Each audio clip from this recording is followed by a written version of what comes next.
Chapter 1408, Counterattack. Chapter 1408, Counterattack. Crack. Crack. Crack. The wave of mysterious corpse worms had submerged the White Bone Clan child. His white, crystal bones were nibbled continuously. However, although the mysterious corpse worms were trying hard, they couldn't leave any scratch on that little skeleton. The bone body had been refined through hundreds of thousands of quenching times. His parents had put their effort into it. Its hardness was so abnormal that even the mysterious corpse worms couldn't break it. If its soul is dissolved, it can't supply energy to maintain the body's defense. We can break it then. Nazario's fingers tightened around the white eyeball. As he swung his hand, his eyes shot an evil, white light, which felt so heavy when it shone on the little skeleton. It was like an entire mountain was placed on it. Bastos came back. He hovered in midair. At this moment, he didn't care about Shiryen or Meiji. The massive fingerprints from his palm flew out once again. The mysterious corpse worms became extremely frenzied. The mournful screeching echoed around the Skull Island. Anyone who heard it would feel their souls shake as if they got stabbed. The small bone body of the little skeleton shivered. The power of the flaming light and the icy light from his eyes weakened. His eyes showed his agony. At this moment, Shiryen and Meiji had landed a deal. Shiryen disappeared again. He had urged dark energy and stood invisibly by Meiji. Bastos and Nazario focused only on the little skeleton. They didn't notice Shiryen's moves or Meiji's commotions. When Nazario wanted to pour more energy to tear the bone body of the skeleton, the surrounding temperature suddenly reduced massively. He looked up skeptically. So many shining snowflakes were falling. Shortly after, a snowstorm struck the Skull Island and made it a snow-white, cold land. The cold, icy energy slapped on him and Bastos. As soon as the snowflakes fell, they melted and seeped into the two's bodies. Then, the two experts became stiff and chilled from the inside. Despicable slut. You really want to die, right? Bastos was outrageous. He saw Meiji around 1,000 steps away from him releasing icy cold energy. Countless sparkling snow lotuses were releasing cold energy and changing the weather of this entire area. Each of the snowflakes contained Meiji's cold energy. When the flakes fell and seeped into the body, they could freeze the body indiscernibly. So annoying. Nazario was irritated. How did you confine her? How can she get rid of it? How could I know that? Bastos wasn't in a good mood. He said with a dark face, that slut can self-detonate at any minute. I don't want to be dragged with her to death. I gave her a chance. I didn't think she doesn't treasure her life like that. She dares to come to disturb us. You'd better defeat her now, yelled Nazario. Bastos kept a cold face and pondered. He then said reluctantly, never mind. I'll sacrifice a little here. Okay, I will kill her and make her body my corpse slave. It's acceptable. Then, Bastos moved, his eyes darkly sinister. His incipient extent emerged from his forehead. It was a mountain made of so many corpses. It slowly descended above Meiji's head from the sky. This mountain was Bastos' power, and it could kill Meiji. However, if Meiji wanted to play hard and pay by exploding her soul, she could break this corpse mountain. It was also a terrible loss to Bastos. That's why he didn't use it earlier. The corpse mountain was hundreds of meters high and created by pale corpses. It was scary enough to frighten anybody. Seeing the corpse mountain pressing down, Meiji's charming face was sour. She hissed through her gritted teeth. I hope your trick works. Don't harm me. Don't worry. I'm sure we can join hands to deal with Bastos. A voice came from nowhere, but it was full of confidence. Meiji lifted her head to watch the corpse mountain slowly falling. Sizzle. Sizzle. Sizzle. A long, narrow space slit emerged in the void above Meiji's head. Divine lights emerged from the space slit that led to an unknown world. Shiryen didn't even know where it led to. When he had first landed on the Skull Island, the space here was controlled by some invisible force. He couldn't find the space nodes to run away. It was like he was lost. It was also the reason why Meiji could find him, but he couldn't teleport away from this Skull Island. However, this time, when he urged his power Upanishad, It worked smoothly. The space nodes that had disappeared now resumed. If Shuryen wanted to leave now, he could do it deliberately. In the dark, Shuryen couldn't help but turn to the little skeleton. He saw his eyes sparkling once. He suddenly understood it. When he had fought with Meiji, that small skeleton must have done something to prevent him from running away using his space power Upanishad. The little skeleton wanted to keep him here to save his parents. This skull island should have some key to control energy barriers that were interlinked to the little skeleton. As he was in a dangerous situation, he didn't want to pull Shuryen into this pit, so it had lifted up some spatial barriers. Shuryen could finally use his space power Upanishad. Meiji's eyes brightened. The corpse mountain was still lowering. If it didn't change the direction, it would directly enter the space slit and disappear soon. Bastos was scared out of his wits. He wore an extremely grimaced face as he hurried to urge his power and create a corpse chi rope to tie the corpse mountain and pull it toward him. If it fell into the space slit, his soul would be damaged severely. Meiji laughed when she saw Bastos in a helter-skelter situation. Swoosh, swoosh, swoosh. The icicles and ice sabers were revolving in the sky like a tornado of ice pieces. It floated up into the air from Meiji's head. When the energy congregated, a snowstorm with ice grumblingly rolled toward Bastos and Nazario. The two old monsters of the devouring clan wanted to focus on the skeleton first. Seeing the ice tornado go toward them, they were so angry that they could even vomit blood. Bastos was trying his best to stop the corpse mountain. He didn't have extra efforts to counter. Nazario had to deal with the storm and tornado himself. Nazario's corpse chi condensed and created a giant white-furred ape. The ape pounded its chest continuously, roaring and howling. It jumped into the ice tornado instantly to wreck it and tried to destroy the tornado before it could reach Bastos and Nazario. Nazario steadied his mind and prepared to strike again. Right at that moment, a blazing sun dashed over and stormed into the ice tornado. The white ape burned, smoking and screeching. Nazario was shaken hard. Although the white ape wasn't his life treasure, it was created by his energy and power Upanishad. When the ape burned, it was also a heavy strike to his soul. He was wounded shortly after. Not only that, the little skeleton had seized the chance when Nazario and Bastos were distracted to get rid of the mysterious corpse worms. So many stars twinkled on his body, which functioned like his acupuncture points. The starlight then shot up into the sky. Stars began to twinkle inside the mist layers above the skull island. It seemed like some formation had activated. The two bone dragons, which were mashed, had their bones connect again miraculously. They flew up one more time. In different corners of the skull island where many skeletons quietly piled, they slowly got up. These were hundreds of meters tall. They had only bones without eyes. However, they moved quickly and went to the battlefield. Shuryen was hiding in a secret place. He saw so many massive skeletons carry the bone sabers and jump on the skull island grumblingly.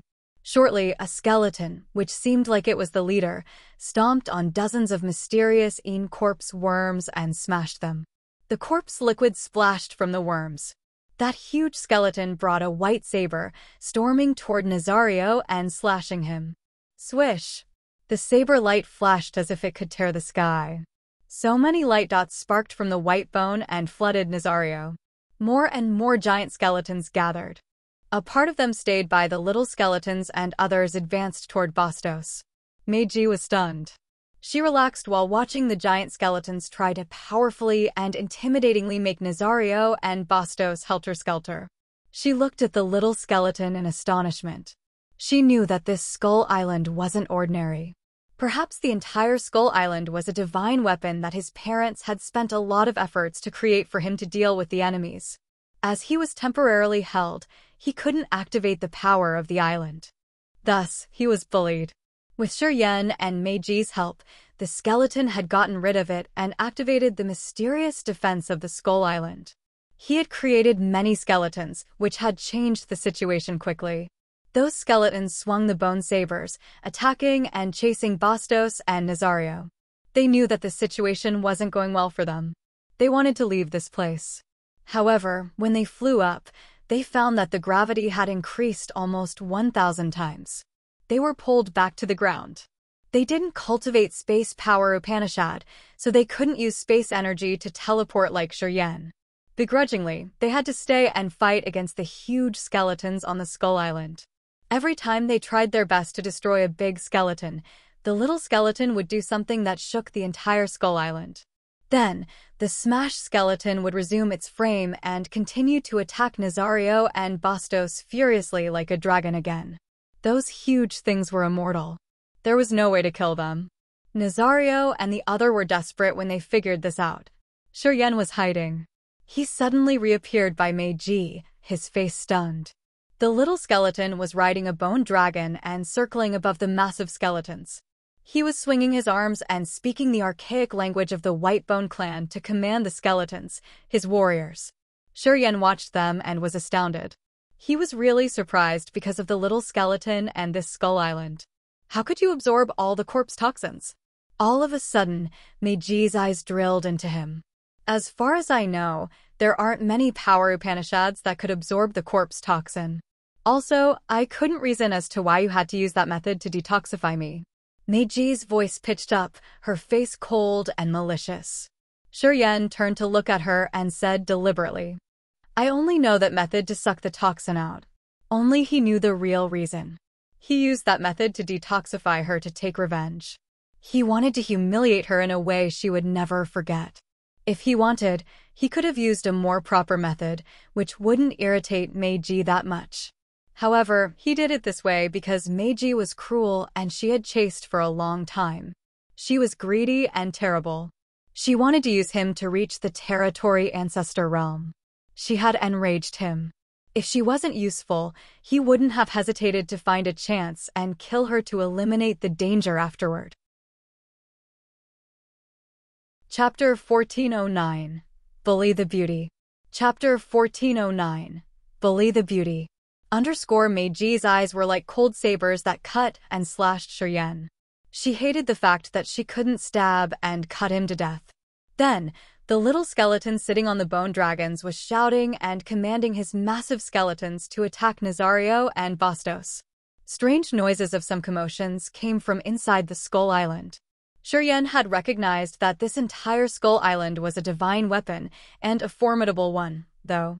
The Skull Island could seal the space to trap him, and it could increase the gravity to thousands of times, which kept Nazario and Bastos from running away.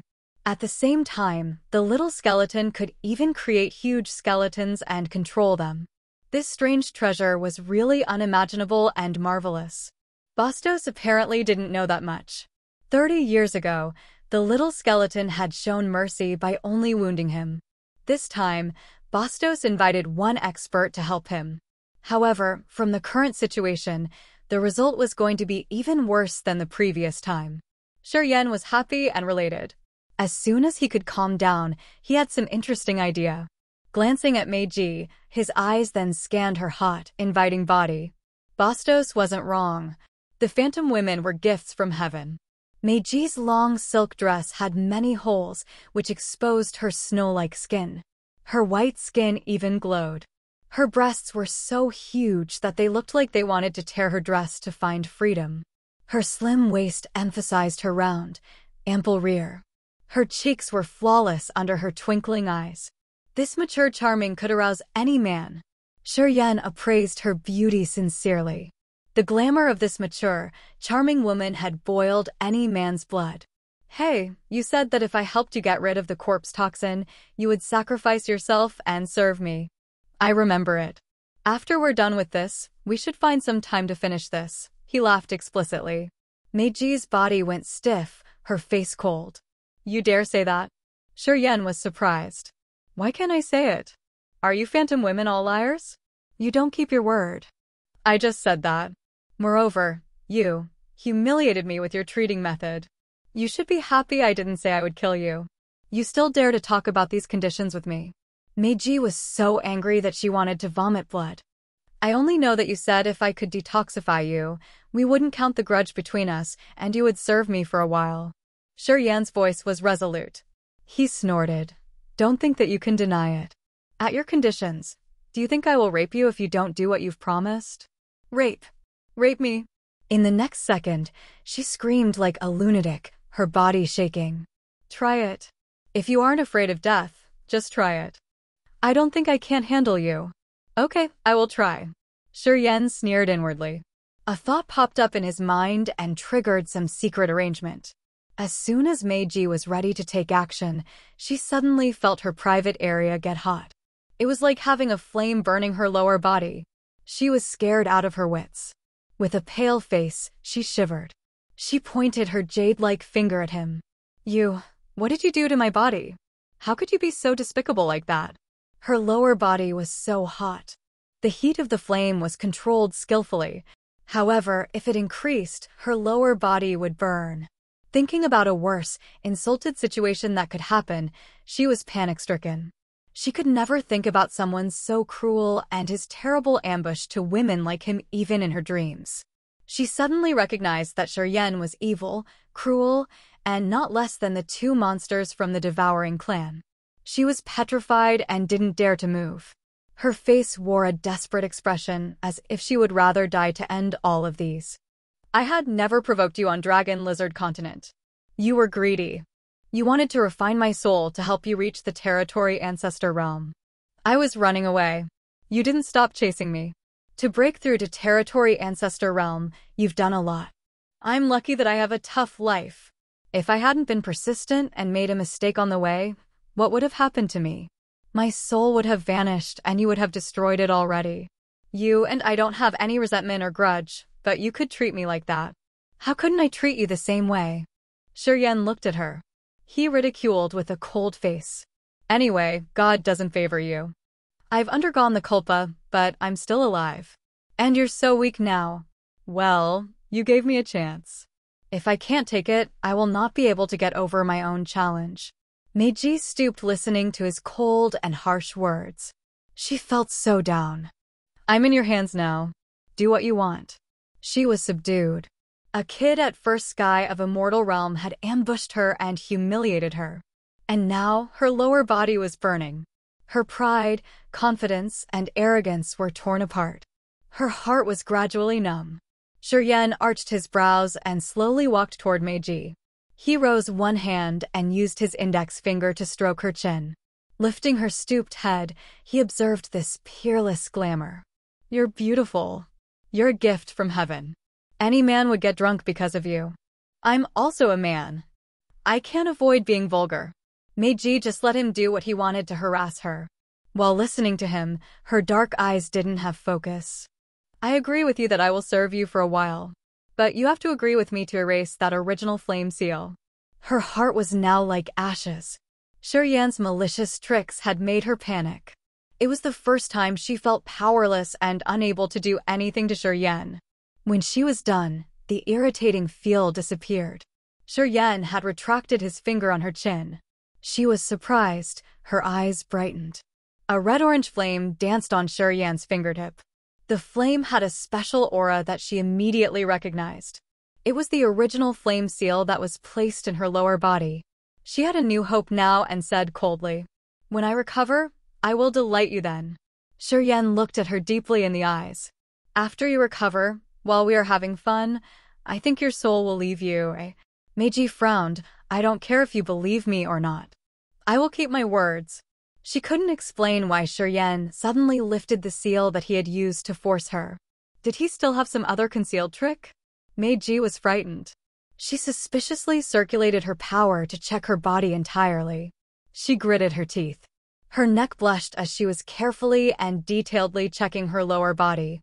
Yen looked at her and smiled.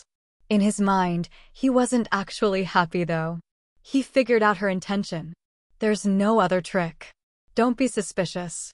You think I will believe you? Meiji's eyes were cold and dark. If I wanted to control you, why would I retrieve the original flame seal? Why would I do such a thing? Meiji was also bewildered. She contemplated and then gritted her teeth, lowering her voice. I can fulfill my promise, but you have to make sure that no one will hear about this.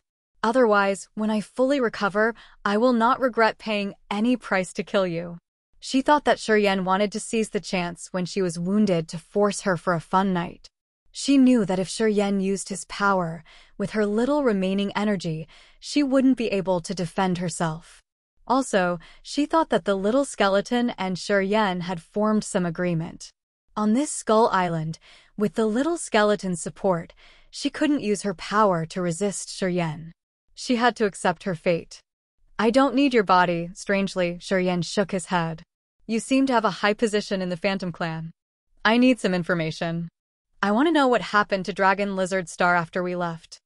I hope you can use the power of the Phantom Clan to find my friend. I want her alive. As long as Audrey lived, Ming Hong was also there.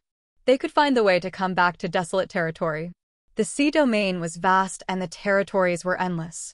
Shiryen knew it would be a struggle to find Audrey on his own. If he couldn't find the entrance to the territory, he could only stay in the sea domain of nihility. His connection to Xia Xian Yen, Yang Tian Emperor, and the others were going to be cut off. And now, Hui had emerged. He wondered what damages it had brought to desolate territory. He had to accumulate energy to change the structure of desolate territory in the future. Meiji was a powerful character of the Phantom Clan, and the Phantom Clan was one of the 7 great clans. Shiryen even knew that they were the clan with the best and fastest intelligence. If he could use Meiji to get the information from the Phantom Clan, it would be much easier for him. Oh, an affectionate man. The corners of Meiji's mouth curled.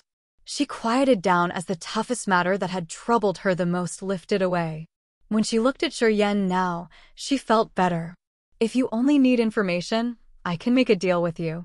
On my phantom ancestors, I promise to do my best to find the information you need. Are you sure? I'm sure, Shiryen confirmed. Meiji didn't say anything. She threw one hand into the air while placing the other hand on her big breast before speaking the language of the Phantom Clan and her ancestors to pledge. She would keep her promise and find the information Shiryen needed. Deal, shouted Shiryen. In the next moment, he disappeared. After recovering from her bewilderment, she followed him. Nazario and Bastos were forced into a valley between barren mountains. They were sieged in layers. The two looked tired and frightened. It seemed like they couldn't endure it for a long time. The little skeleton sat on the bone dragon and spoke the archaic language of the White Bone Clan to command the skeleton warriors to attack the others.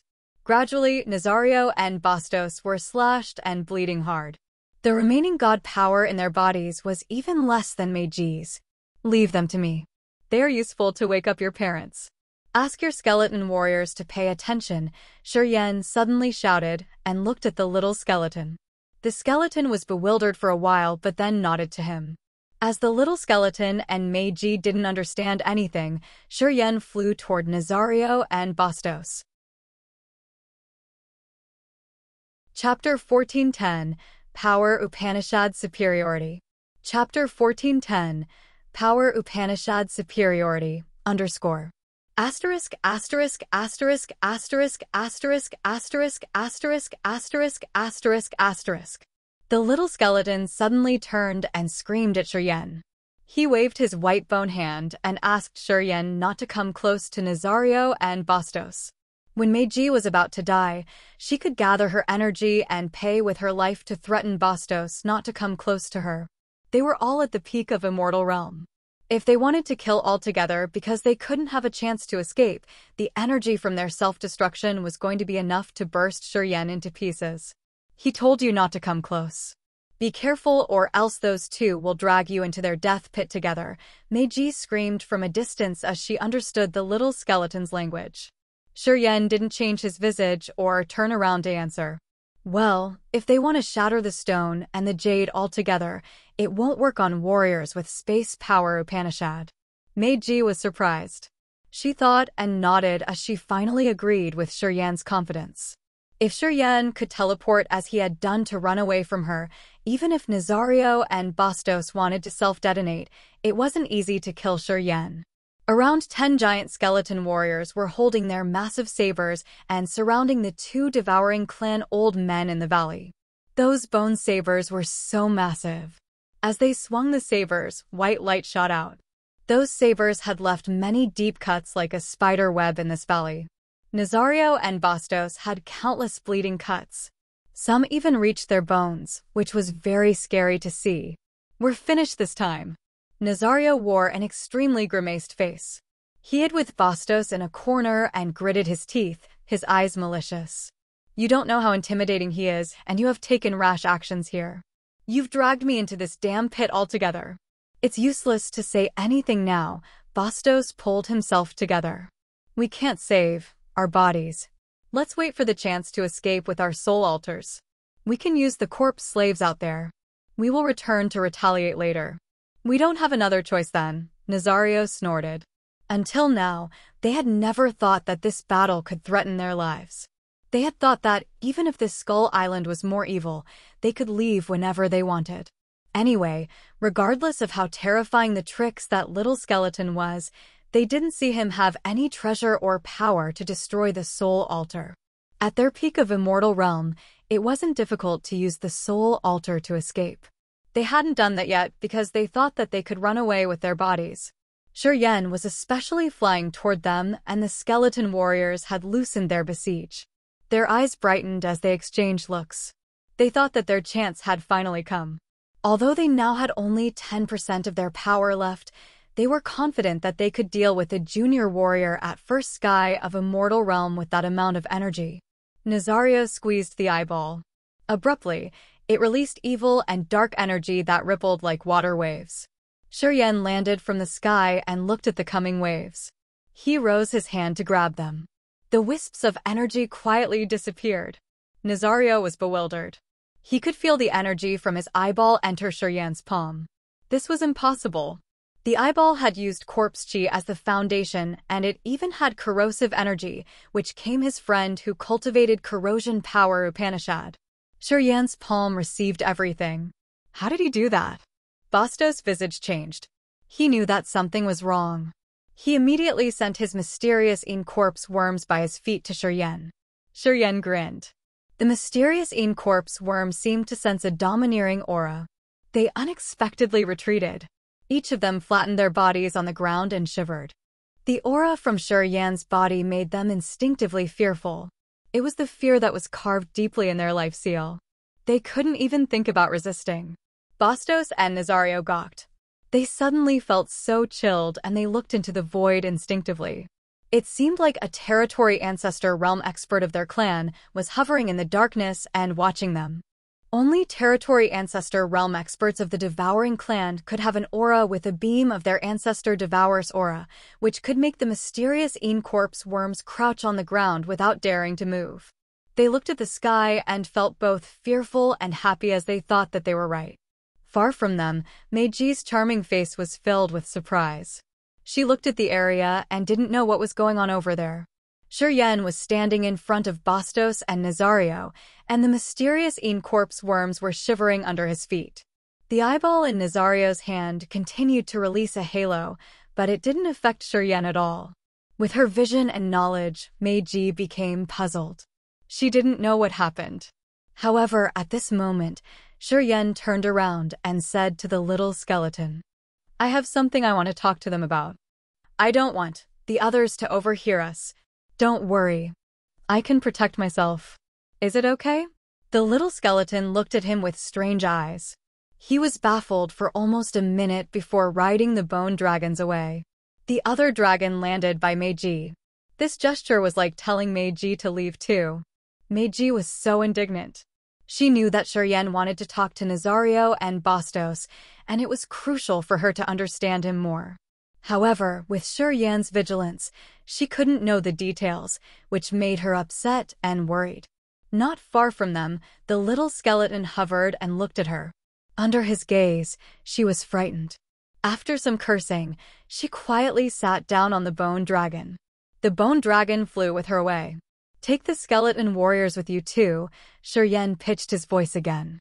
As soon as he finished, the little skeleton spoke in its archaic language to command the skeleton warriors. Then, the huge skeletons jumped away from the valley. Swoosh! Swoosh! Swoosh! The 3 bone thorns hissed and flew out, stabbing Nazario's and Bastos' shoulders. Shiryen had refined these 3 bone thorns a long time ago. They had the essence of space power Upanishad, so they could move freely between spaces. Using them to ambush the others often worked well. The bone thorns nailed the two devouring clan monsters on the stone wall. They screeched in pain but shut up shortly after and just looked at the horizon. Shuryen didn't know why they did that. He lifted his head to see, and he even used dark energy to sense for a while. He found nothing. Noticing the other two's moves when their eyes switched from the sky to the mysterious Corpse worms, he understood. Nobody is there. Don't overthink it. Only I'm here. Previously, he had thought that the devouring power Upanishad could subdue the 8 great, evil power Upanishads. However, since he hadn't had a chance to fight against his fellows, he couldn't confirm it. Also, because he couldn't confirm that, he decided to stay nonchalantly when the 2 experts from the devouring clan attacked Meiji and the skeleton.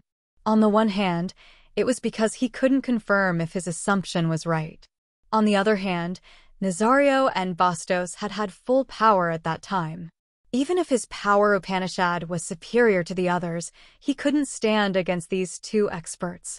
But now, they had lost at least 90% of their god power, and Shuryen had finally confirmed that the devouring power Upanishad could subdue the other 8 evil power Upanishads. Thus, he became confident instantly. No one is there? Nazario was puzzled. He didn't understand. He looked at the eyeball in his hand and then said coldly, "Then why did our power Upanishads, the corpse chi, and the erosive energy not affect you? First of all, your power is too weak. Second, ha ha ha." Shuryen suddenly rose his hand. The negative energy included craziness, bloodthirstiness, brutality, and desperation that burst out. They shot out from his eyes and aimed at the other 2. At that moment, an endless blood sea with piles of corpses expanded in their eyes and tried to cover them. However, what made Shuryen surprised was that Bastos and Nazario didn't lose their minds. Instead, they looked as if they were frantically religious disciples. It's the picture of the Holy Land that our ancestor had left. It's the brain of our ancestor. What's going on? Shuryen was bewildered upon hearing them. The illusion created by the negative energy had taken the blood sea of the bloodthirsty forces' Holy Land as the model. He had never expected that these 2 had called it the picture of their Holy Land and the brain of their ancestor. Shuryen suddenly understood something and his face changed. He had visited the Blood Sea in the Holy Land. That mysterious black hole was unexpectedly the brain of Devour, the absolute beginning creature. Devour must have left something in the devouring clan before it left. The drawing of its brain was the picture of their Holy Land. It seemed like the relationship between the devouring clan and the bloodthirsty force was somehow close and marvelous. Anyway, the bloodthirsty force and Devour were predestined to not take the same path. 2 blood-dripping hands emerged and blew Nazario's and Bastos' chests. Shuryen had seized the chance when their minds weren't stable to attack. Although it was despicable, it was safer for Shuryen. Boom! Nazario and Bastos had fallen into the deepest abyss of their life. They were so weak and they were distracted by Shuryen's evil energy attack. They got hit, and they started bleeding from the wounds on their chests. Until now, their bodies could not recover as they used to be. "Death power Upanishad!" Nazario and Bastos shouted. They were more frightened. This junior warrior, they had ignored their deeds, and their eyes were wide as they watched. They didn't know why Shuryen could use their clan's power Upanishads, and they didn't know why the mysterious Corpse worms acted so cowardly when they saw Shuryen. They couldn't figure it out no matter what. You can save your body and your soul can't run away. Don't do such useless things. I won't give you a chance, Shuryen mercilessly struck them with his words. Chapter 1411, Shadow. Chapter 1411, Shadow, _ Who are you after all? Nazario and Bastos shouted in unison. At this moment, their souls were trembling hard as if they could explode in any minute. Shuryen was calm and natural. The energy fluctuating from the other 2 didn't affect him. He rose his left hand and placed it on Nazario's chest. Something dark flashed and a black hole emerged. A powerful suction force appeared and absorbed Nazario's vitality massively. "I am from desolate territory. The master whose inheritance I received was called Bloodthirsty," Shuryen hissed. Nazario and Bastos were shaken hard. They were extremely terrified. You're the successor of that man. Desolate territory. Creatures living in desolate territory will all die. Haha, all of you will have a tragic death. Our plan is carried out. Our young master has went there. He'll kill all creatures in your desolate territory. Nazario laughed and screamed crazily. He didn't care what Bastos thought. The vitality in his body erupted like a volcano. His soul altar was shattered into pieces in just a fragment of time. Shuryen was chilled and he teleported away without thinking. Swoosh! He disappeared quickly. Boom! Boom! 2 explosions happened one after another, sending a blood rain and pieces of flesh to the entire valley. It was the last shockwave from when the soul altars and bodies were destroyed. After that, Shuryen reappeared in the valley. The blood downpour was like heavy rain. Everything in his vision was blood red. Nazario and Bastos didn't leave anything. Pieces of their remains scattered around the valleys. The wisps of their essence chi and soul energy were vanishing and returning into earth and heaven. Shuryen frowned. The black hole emerged above his head like a massive mouth that sucked the soul energy that hadn't dispersed. At the same time, his acupuncture points absorbed their essence chi. However, his face slowly darkened. Shuryen hadn't thought that Nazario could become so extreme after he knew Shuryen was from desolate territory. He didn't say anything before he detonated his body and soul. Evidently, they knew bloodthirsty and what was happening in desolate territory. Nazario had exploded his own soul altar when he knew that Shuryen knew devouring power Upanishad. He understood that if his soul altar remained, it would benefit Shuryen later. Nazario said that their young master had descended and he would kill all creatures in desolate territory. This had become a shadow in Shuryen's heart. He knew that the said young master was probably the soul that came from the other world that Xian Shan had guided. That soul had carried out many dark plans. When we emerged, it had quietly sneaked away. Now, no one knew where it was. That man should be a sharp weapon that Devour and the Devouring clan had prepared with the goal of destroying Desolate. In the future, he was going to bring an endless catastrophe to Desolate territory. The Devouring clan had never ceased to find and invade Desolate territory. They didn't find the entrance, but they had used some secret techniques to send their young master's soul there. If that man had more time to grow. Shuryen felt chilled inwardly. Flap. Flap. The flapping sounds came from the bone wings. The little skeleton came together with Meiji on another dragon. They were bewilderedly looking at the gory valley and Shuryen, who was immersed in his thoughts. The little skeleton and Meiji didn't bother him. Meiji's bright eyes sparkled with strange light, her beautiful face filled with fear. Nazario and Bastos were at third sky of Immortal Realm. Although they didn't have much energy left, Shuryen wasn't able to kill them. From this scene, they knew that Nazario's and Bastos' soul altars exploded altogether. They were utterly dead. How could Shuryen do that? She was so frightened. Shuryen didn't give any explanation.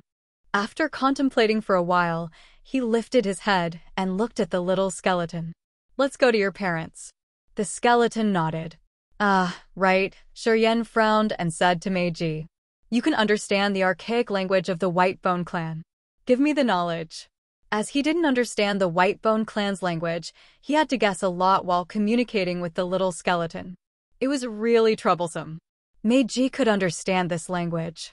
Shuryen thought that she could impart him the memory seal of languages like the warriors from the Heavenly Eye clan had done to him.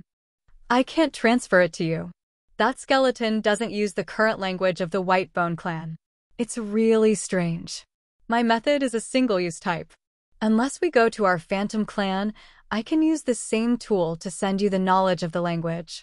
We don't have any other option now, Meiji shook her head. No other option? I'm afraid so. Shuryen pondered and then said to the little skeleton. Bring her with us. She can help us communicate. The skeleton nodded again. He could understand Shuryen, but it was really bad that Shuryen couldn't understand it. It was a problem. Meiji could solve this problem, so he agreed. The little skeleton rode the bone dragon and flew away while screaming. He said that you and I can share the ride. Meiji's bold brows furrowed slightly. Shuryen didn't say anything. He flew up and landed on the back of the snow-white bone dragon right behind Meiji. He extended his arms and clutched Meiji's round hips. Meiji's body stiffened. She suddenly recalled the moment Shiryen was standing behind her and that humiliation. She felt so uncomfortable. Frowning, she hissed, "Can you stay a little away from me? This bone dragon isn't that small. Why are you leaning against me like this?" Shiryen grinned and then laughed. His hands rubbed her waists. "What are you afraid of? Didn't you say you would serve me dedicatedly? Although our deal has changed anyway, let me take a little advantage. It's your debt to pay. You're contemptible." Meiji cursed, her face cold and her body also getting icy. "Your condition isn't really good. If you continue using her energy, it will be very difficult for you to recover. You can even create permanent damages to your body. What do you think?" Shiryen talked into her ears in a strange tone. Meiji shuddered and snarled, "What do you want after all?" "Help you study your wounds." Shiryen's voice became raw and cold. Then, his rude hand crawled to her lower abdomen. While Meiji was still puzzled, a warm air current quietly seeped into her body. That warm current carried a mysterious energy that acted like the mineral hot spring that ran through her lower abdomen and veins in her body. Miraculously, her damaged veins, body, and her consumed god power recovered. While that warm current moved around, Meiji's body turned into a beautiful pink hue. Her face blushed as if she was soaking her body in a warm lake. This feeling was so refreshing and comfortable. She was a little panicked. However, she didn't mind if Shiryen's hand was placed in a sensitive part where he shouldn't be touching. He just enjoyed the cozy feeling and tried to heal her wounds faster. The beautiful scene didn't last for long. Soon, the bone dragon stopped and landed in the stone chamber inside the mountain where the little skeleton's parents were. The cozy feeling in Meiji's body disappeared when Shiryen lifted his hand away. The warmth at her wounds and her lower abdomen disappeared. Waves of pain hit her again. She looked at his hand, her bright eyes yearning, but she couldn't say anything. It looked like she wanted that hand to stay there forever. She even forgot how embarrassing it was to have his hand placed on her belly. Shiryen didn't look at her. Taking a deep breath, he said to the little skeleton, "Move your parents' bone bodies out." The little skeleton immediately took action. He was so tender as he was afraid that he could damage his parents' bodies. He carefully took out the two bone bodies from the coffin and lay them on the icy, rigid ground. Shiryen frowned and placed his hands on the chests of the two bodies. The essence chi from Nazario and Bastos was rapidly refined. He had sent a part to heal Meiji, and now he was slowly pouring the remaining into the two bodies through the heart cores. After they were taken out of the stone coffins, the vitality that was poured in their heart cores didn't flow away anymore. The two heart cores were like sponges taking in Shiryen's vitality. Shiryen could feel that they were like an endless sea, and the amount of energy he had poured into them was like a grain of salt thrown into the sea. Still, they needed a lot to reach the brim. He was so surprised. He contemplated, and he knew that if this little skeleton's parents had their heart cores filled with energy, their energy would be thousands of times more abundant than the combined energy of Nazario and Bastos in their best conditions. They were absolutely existences at the territory ancestor realm. Instinctively, he turned to look at the little skeleton. This child was lucky. The two parents at the territory ancestor realm had put a lot of efforts to refine it. And perhaps only the Whitebone clan parents at such a level could give birth to this marvelous child. Time flew fast. After an unknown time, Shiryen had sent all the vitality that he had refined from Nazario's and Bastos' energy to the heart cores of the two bone bodies. Retracting his hand, Shiryen observed the heart cores of the two bodies and found no change. However, the brown-gray bone bodies seemed to get a little shinier. Asterisk, asterisk, asterisk, asterisk, asterisk, asterisk, asterisk, asterisk. The little skeleton was stunned. Looking at the small change on his parents, he waved his hand and tried to say something. "It asked you if its parents could wake up or not," explained Meiji. Shiryen contemplated for a long while.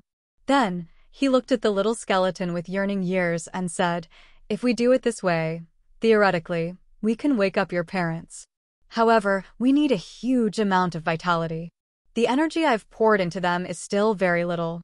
It requires a lot more to wake your parents. Asterisk, asterisk, asterisk, asterisk, asterisk, asterisk, asterisk, asterisk, asterisk, asterisk. The little skeleton's eyes were filled with grief. After a long time, it spoke again.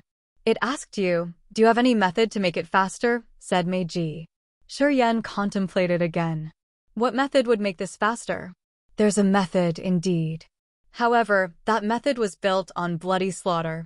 It required countless lives. Chapter 14:12, The Sea of Annihilation.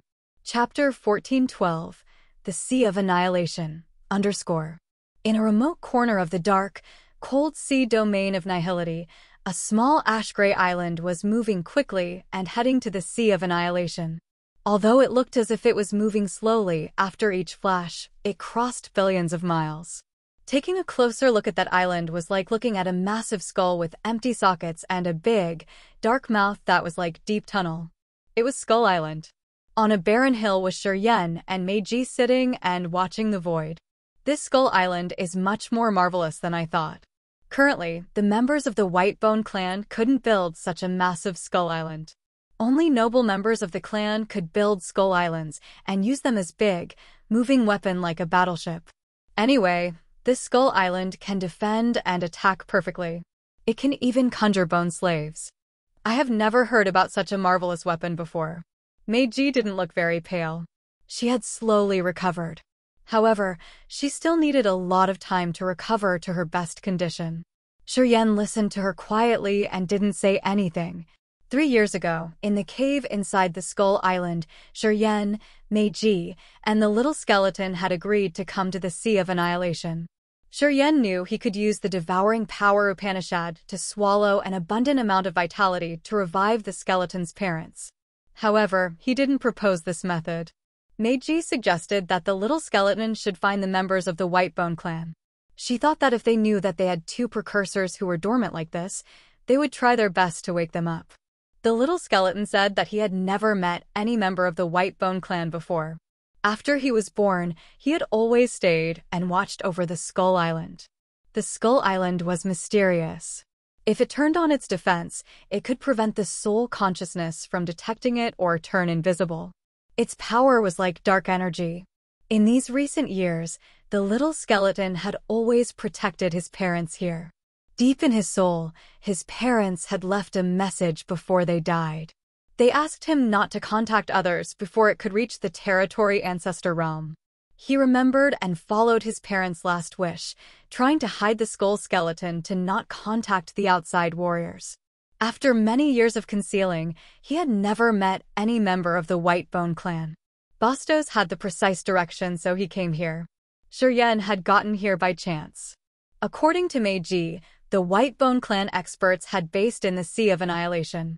As long as they could find the Whitebone clan experts, they could receive help from them to revive the skeleton's parents.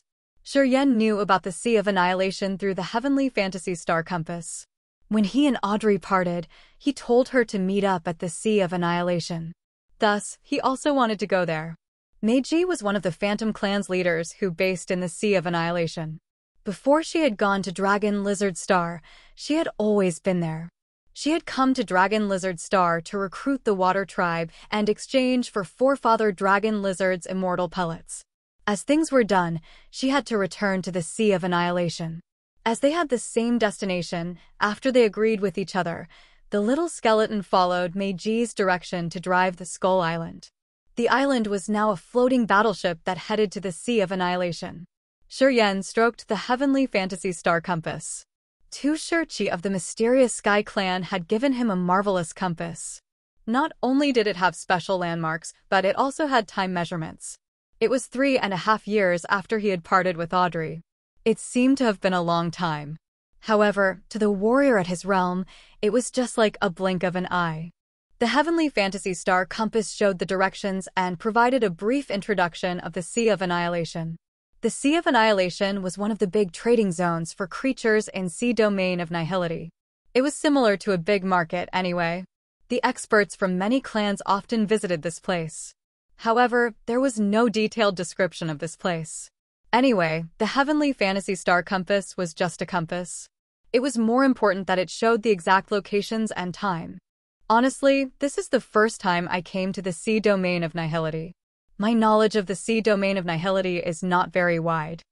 I've heard about the Sea of Annihilation, but I don't know what it's actually. You said that we are pretty close to it. Can you tell me more details? Shuryen turned to Meiji. Shuryen had stayed inside the Skull Island to cultivate, steady his immortal realm, and quench his power Upanishad. Meiji suddenly woke him up. Then, he left the cave and flew out of the skull's mouth to get onto the surface of the island. I had underestimated this Skull Island. It's even faster than when I fly at my max speed. It's worth being the divine weapon that the two Territory Ancestor Realm experts had built. Meiji generously complimented. At this speed, we will at least enter the Sea of Annihilation after half a month. Right, I should tell you some information about the Sea of Annihilation. In this sea domain of nihility, not many inhabited continents are complete. This place used to be the center in the absolute beginning era. Because of the Great War, it was destroyed. This place has so many shattered stars, continents, mountains, and lakes. The Sea of Annihilation is strange and miraculous. It's actually an endless sea. The area of the sea can be as big as an entire sea area in a territory. It's extremely vast. The Sea of Annihilation has many small islands and continents. There are as many as stars in the sky. The Sea of Annihilation is very deep. At our realm, I'm afraid that we can't go too deep. The bottom of the Sea of Annihilation is one of the most mysterious areas in the sea domain of nihility. Rumors say that the seabed still has some divine weapon from the absolute beginning era because it used to be the battlefield of the Great War at that time. Currently, many creatures and warriors in the sea domain of nihility are exploring the Sea of Annihilation. Sometimes, they find broken divine weapons or marvelous treasures, or even the seal of power Upanishads. They are all powerful and magical, which can help the experts reach the Territory Ancestor Realm. That's why the Sea of Annihilation is always a delicious pie in the explorer's eyes. Many races live on the islands in the Sea of Annihilation. They have considered the Sea of Annihilation as their homeland. Every second, warriors are entering the sea or trying to explore the seabed to find the vestiges of the absolute beginning era. The 7 great clans also sent their hotshots to base in the Sea of Annihilation. To them, the Sea of Annihilation is an arena. Meiji looked at the dark area ahead of them as if she was watching the real Sea of Annihilation. She slowly explained many things to Shuryen and then concluded. That area has a lot of excellent encounters, but it's also very dangerous. It's a bustling, chaotic area. Low-realm warriors can be easily killed. I'm reminding you. Be more cautious when we get there. There are some people even the 7 great clans have to be afraid of. You better behave and be humble. When your identity as a warrior with a wisp of a soul from an absolute beginning creature is exposed, even our phantom clan can't protect you. Shuryen discolored. The intimidating experts that even the 7 great clans have to be afraid of. There are many experts without a clan or force. Perhaps they are the last members of their races. However, they are very powerful. They often go there alone. If they reach the Territory Ancestor Realm, do you think they won't be intimidating? Meiji forced a smile. Shuryen was terrified. There are Territory Ancestor Realm experts there. Meiji nodded. They are hiding in the areas where we can hardly sense or even in the sea. They come for the mysterious things undersea. Rumors say that someone has found the vestiges from the absolute beginning era where the ultimate secret of Earth and Heaven is hiding. It's so attractive to the Territory Ancestor Realm experts. How vast is the Sea of Annihilation? Shuryen was astounded. Meiji pondered for a while and then said, the sea surface is as big as an entire star area. It has dozens of thousands of islands. Many of them are barren and not suitable for cultivating or living.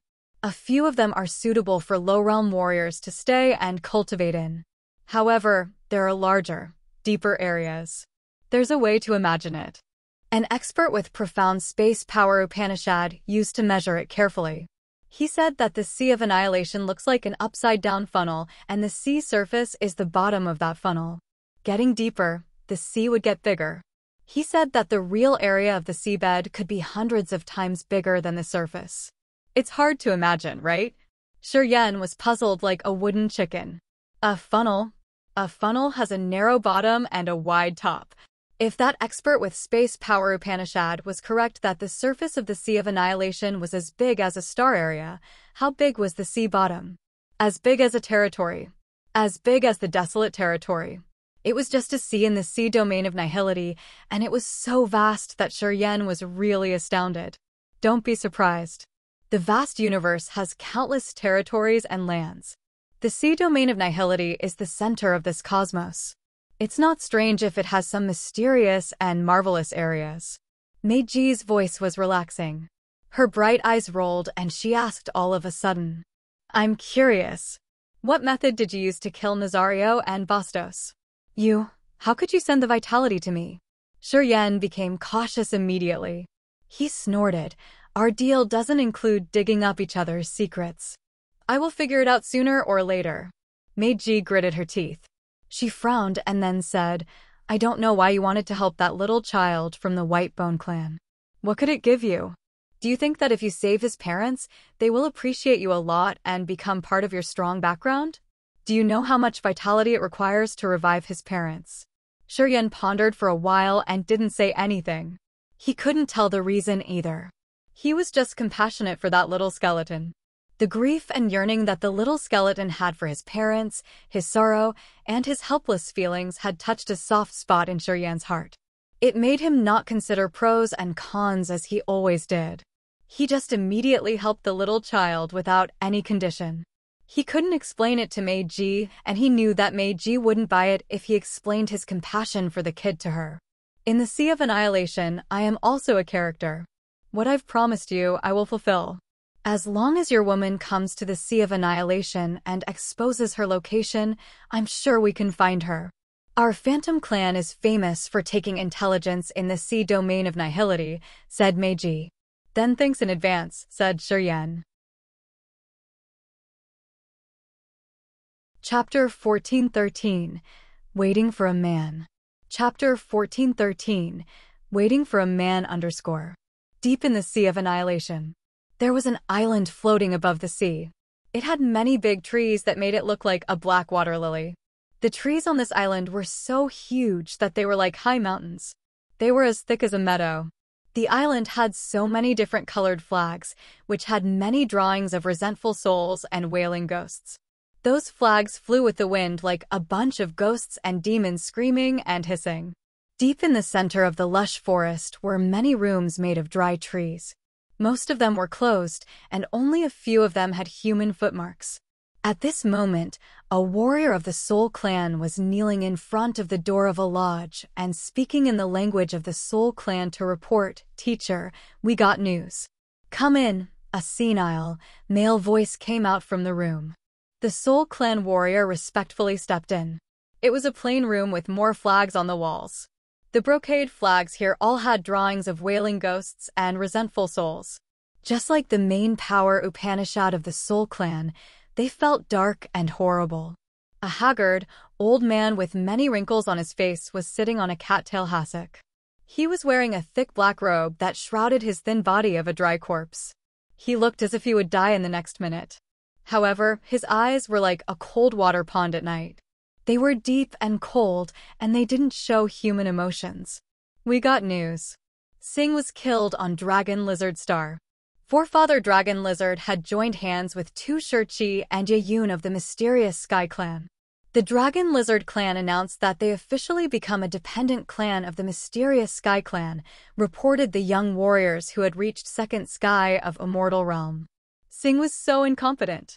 He borrowed your soul refining cauldron and still failed. The old man was as calm as usual. It seemed like he had predicted this result beforehand. Continue. I want more details.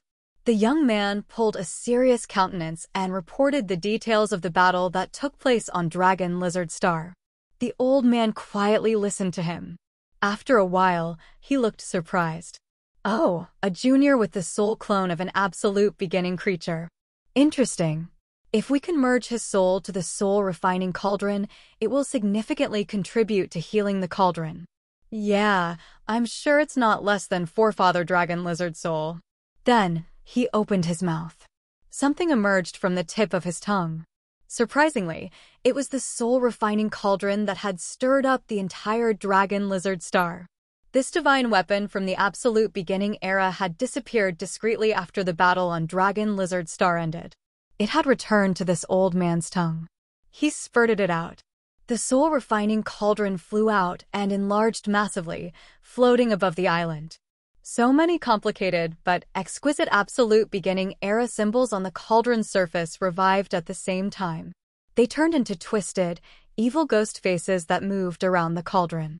Flows of souls flew out of so many brocade flags on the island. Once the souls left, the drawings on the flags also left. From the bird's view, thousands of departed souls and ghosts were silently getting into the soul-refining cauldron, and the cauldron took them all in. The absolute beginning era symbols on the cauldron surface became stranger and more mysterious after the cauldron had received more souls. It was now filled with enormous energy. Not long afterward, the ghosts and evil souls kept in the brocade flags on the island were all gone. They were the souls that the old man had recently collected. His eyes flashed and the soul-refining cauldron became much smaller. He swallowed it right after that. "I still need a lot," the old man mumbled. Pondering for a while, he turned to the young man, his eyes sinister. "Tate, you know why I came to the Sea of Annihilation this time. You've been in this area for years. You should know what to do to satisfy me." The young man of the Soul Clan shivered inwardly. He put on a solemn face and said quickly, "Teacher, don't worry. I know what to do. You need war and death. That's how you collect the souls. I'm on it." The old man grinned contentedly, his grin evil and eccentric. "You're my good disciple. Anyway, it's not easy to trigger a war in the Sea of Annihilation. Even if we, the Soul Clan, want to do that, we'll need a cause or an excuse. I hope you can arrange things properly. Don't let the other clans catch our tail. They will say our Soul Clan broke the rules. Our general commander was murdered. It's not a bad cause. I'm going to take care of it," said Tate. The old man nodded and then looked at the ground underneath. It seemed like his eyes could pierce through the island to watch something in the sea. "Remember, don't bother the old freak underneath. Otherwise, it will be very troublesome." "Understood." A small island floated in a remote corner of the Sea of Annihilation had thunderstorms wreck the place year-round. Apparently, it wasn't a good island for creatures to live on. Low-realm warriors buried their bodies here. They had to reach the immortal realm to stay intact on this island. Audrey stood alone on a barren mountain on the island and looked afar. She had come to the Sea of Annihilation 6 months ago. Right after she had arrived, she decided to choose a remote island to stay in. This area had harsh conditions, and it was almost isolated. Not many people would notice this island. After they had parted, she had followed Tu Shirchi's direction to come to the Sea of Annihilation alone. She had encountered some dangers on the way. She had killed all the warriors who had approached her with malicious attempts. She had reached third sky of incipient god realm. Every day, she made good progress. Also, she still had an immortal pellet. If she had enough time, she could reach the immortal realm soon. Because she had merged with Ming Hong's soul and taken in the Sing's 7 brutal souls, she had accumulated such attainment. She also understood the cultivating techniques of the Soul Clan. The Soul Clan was a peculiar race that mainly cultivated the Soul Altar. Their understanding of the Soul Altar had surpassed many other great clans. Imperial Dark Tribe was rumored to be the clan that Desolate had created with the Soul Clan as the model. Imperial Dark Tribe had similar physical and metal features as the Soul Clan. Even their cultivating techniques were similar. Tu Shirchi gifted her the souls of the Soul Clan, and Sing was the Soul Clan's general commander. After she had refined those souls, Audrey now had a deep understanding of the Soul Altar power Upanishad of the Soul Clan. Her realm could increase rapidly. Ming Hong and those brutal souls could make up for her insufficient power. They were her source of energy.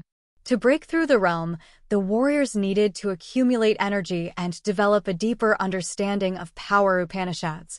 When these two weren't a problem, it was natural that Audrey could become stronger fast. Audrey's thoughts flickered and so many souls emerged by her. This cluster of ghosts consisted of thousands of resentful souls and ghosts. They gathered in clusters, which were massive and terrifying. Minghong, the brutal soul, was the master of those souls. He turned into his appearance when he was still alive, which was an elder of Imperial Dark Tribe. The entrance to our territory is right under a current at the seabed of the Sea of Annihilation. It's an isolated area indeed. That year, I came through the entrance and I was lost by the edge of the Sea of Annihilation seabed. When I got out, I was in another area. Audrey frowned. After you were gone, there were many people at the immortal realm in our desolate territory. They could go to the sea domain of nihility through the territory entrance too. However, they have never met any creature in the sea domain of nihility. Do you think it's strange? According to you, the Sea of Annihilation is really vast and countless creatures have come here. How could they not have met any of them? Minghong forced a smile. Because we were wrong and those who came later took the wrong way too. Audrey looked as if she wanted to ask for more information. Perhaps you can't imagine it. Actually, the Sea of Annihilation is connected to our desolate territory. The entrance to the territory is right at the border. The entrance is where our territory meets the sea domain of nihility. There are vast seas on both sides of the barriers. We have to get through a sea to get to the sea domain of nihility. Also, when we get through the sea, we will meet a river that leads to a terrifying, massive ocean. Minghong saw her baffled, so he rose his hands to gather a group of souls to sketch a map. At first, he drew a massive sea. From the sea as the center, he drew more rivers, which connected to the big sea. Those rivers flow to the Sea of Annihilation. In some aspects, they are parts of the Sea of Annihilation. After we get through the territory entrance, we don't have to follow the river to the Sea of Annihilation. No one has gotten to the seabed of the sea domain of nihility because it was impossible to do that. We couldn't endure the terrible water pressure under the sea. On the way, we took a branch that led to the other areas far away from the Sea of Annihilation. They were relatively safe areas in the sea domain of nihility. Anyway, they are the remote areas where we rarely saw any footmarks. The area I arrived on is a desolate corner of the sea domain of nihility, which is pretty far from the Sea of Annihilation. It doesn't have many creatures living on it. I thought that the other warriors from desolate territory came here after I also arrived at the isolated areas where there were no footprints. Only one expert had taken the right way as soon as he had entered the sea domain of nihility. He got through the Sea of Annihilation seabed and emerged on the surface of the Sea of Annihilation. Minghong wore a strange face. Who is he? Asked Audrey. Bloodthirsty. He was the only one who had followed the right route through the river to the seabed of the Sea of Annihilation after crossing the territory entrance, because his power and realm were enough to endure the terrifying water pressure there. He figured out the ideal way and emerged from the seabed to the surface. He appeared in the friendly, lively area of the sea domain of nihility. Minghong showed his respect inside. I know this through Sing's research. I know he was here for a short time. The Devouring clan had fought against him once. He had killed many of them. He had even battled against Han Tian of the mysterious Sky clan. I heard that he won. However, Sing didn't know his real identity. Bloodthirsty had subdued our Imperial Dark Tribe and stopped us from thriving for 10,000 years. Anyway, with his competence, he had topped our territory. Audrey also respected the expert. I know the location of the territory entrance. I can take you out of here and return to desolate territory. I've been waiting for that day. But I don't know what makes you hesitant. You've been here for half a year. What are you waiting for? Minghong was clueless. I'm waiting for a man. He and I will return together, answered Audrey. Chapter 1414, Separate. Chapter 1414, Separate, _ It was an immense, shoreless ocean without a layer of clouds and atmosphere. There were broken pieces of stars and asteroids, and a terrifying deadly blast. A skull island was carefully avoiding the asteroids and broken rocks on its way to land on the sea surface. Above the sea is a dangerous area. We better move to the water surface. It should be safer, suggested Meiji. The little skeleton agreed. Thus, the skull island slowly landed on the Sea of Annihilation. Just like a massive cruise, it continued to move further. The three of them sat on the skull island and finally arrived at the Sea of Annihilation. Shi Yan looked at the little skeleton with wary eyes. He then turned to Meiji and relaxed. Where are we on the Sea of Annihilation? It's just a remote area that's still pretty far away from the deep ocean. At our speed, it will take around half a month to get to the island where the Whitebone clan is. We can stop by our Phantom clan's island first. We'll be in there in about 10 days, explained Meiji. Shurien nodded and looked at the little skeleton. What do you think? Nah, what else is there to think about? Meiji arched her brow and said casually. He's a member of the Whitebone clan. Of course, he has to return to his clan. I'm sure the members of the Whitebone clan will do everything they can to help his parents gain their consciousness back. The Whitebone clan had a small population. Thus, among the 7 great clans, the Whitebone clan was the most harmonious clan. They had almost no civil war. It was very hard and took a long time to get a new member of the clan. Also, they had to drain their power fighting against others, so they didn't have energy to create an internal dispute. In fact, their union was seriously taken into account. They had restricted and punished any internal dispute that could cause a war. Nobody had ever seen 2 members of the Whitebone clan attack each other. To him, returning to the Whitebone clan is the best choice. We should respect his choice, Meiji said seriously. Shurien looked at the little skeleton and considered how to say what he thought. I know a method to wake up your parents. However, the requirement is really complicated and it will take a long time. Yeah, I think you should return to Whitebone clan first. When I get a new method, I'll find you and help you. The little skeleton looked at him in the eyes. His mouth moved slightly. He gave a slight nod, his eyes showing gratitude. You should go with us. The Phantom clan is on the way anyway. After we got there, I'll show you the way to the Whitebone clan, said Meiji. The little skeleton nodded again. Thus, the 3 of them continued to ride the Skull Island, moving on the Sea of Annihilation and heading to the base of the Phantom clan. On their journey, they found so many islands. They were like stars in the sky that they couldn't count. They saw many giant ships moving on the sea, carrying many warriors from alien tribes. Although Meiji was wearing her mask, many of them had recognized her. Sometimes, when they saw her far away, they had already greeted. On a massive ship made of cold steel, around 10 bulky alien warriors were moving. They were all brawny with fierce auras. They stayed half naked and showed the muscles of their rigid, metal-like bodies. Their skin even sparkled and reflected the cold light. Those people had an animal skin pattern on their bodies. They had horns and their arms and thighs were twice as big as those of normal people. They gave people the impression of something powerful and explosive. An alien found Meiji. He looked so thrilled. Without prior announcement, he leaped up and landed grumblingly like a steel mountain on the Skull Island. He was a 3rd sky of a mortal realm expert cultivating sharp metal power Upanishad. His body was like real steel or iron. Apparently, he knew Meiji. As soon as he landed, he laughed loudly. Meiji, long time no see. I heard that you went to Dragon Lizard Star. You recruited the water tribe, didn't you? His eyes moved and stopped at the little skeleton. He looked a little surprised. A kid from the Whitebone clan? Why did you go with the Whitebone clan? I have never heard that you would be associated with Whitebone clan members. He glanced at Shurien for a second. He didn't pay a lot of attention because he thought that Shurien was just an ordinary warrior. Yerberg, why are you here? Meiji smiled. They say that someone found the absolute beginning vestiges under the sea. The old men in the clan led me here to check it out. Meiji, you've based in the Sea of Annihilation for years because of the Phantom clan. Do you know anyone who is familiar with the Seabed? Asked the beefy alien man with a smile. The Seabed? Meiji furrowed her brows. The real Seabed isn't a place that you and I can intrude. I'm based in the sea domain of nihility and I can't explore this. Meiji shook her head. Yerberg didn't force her.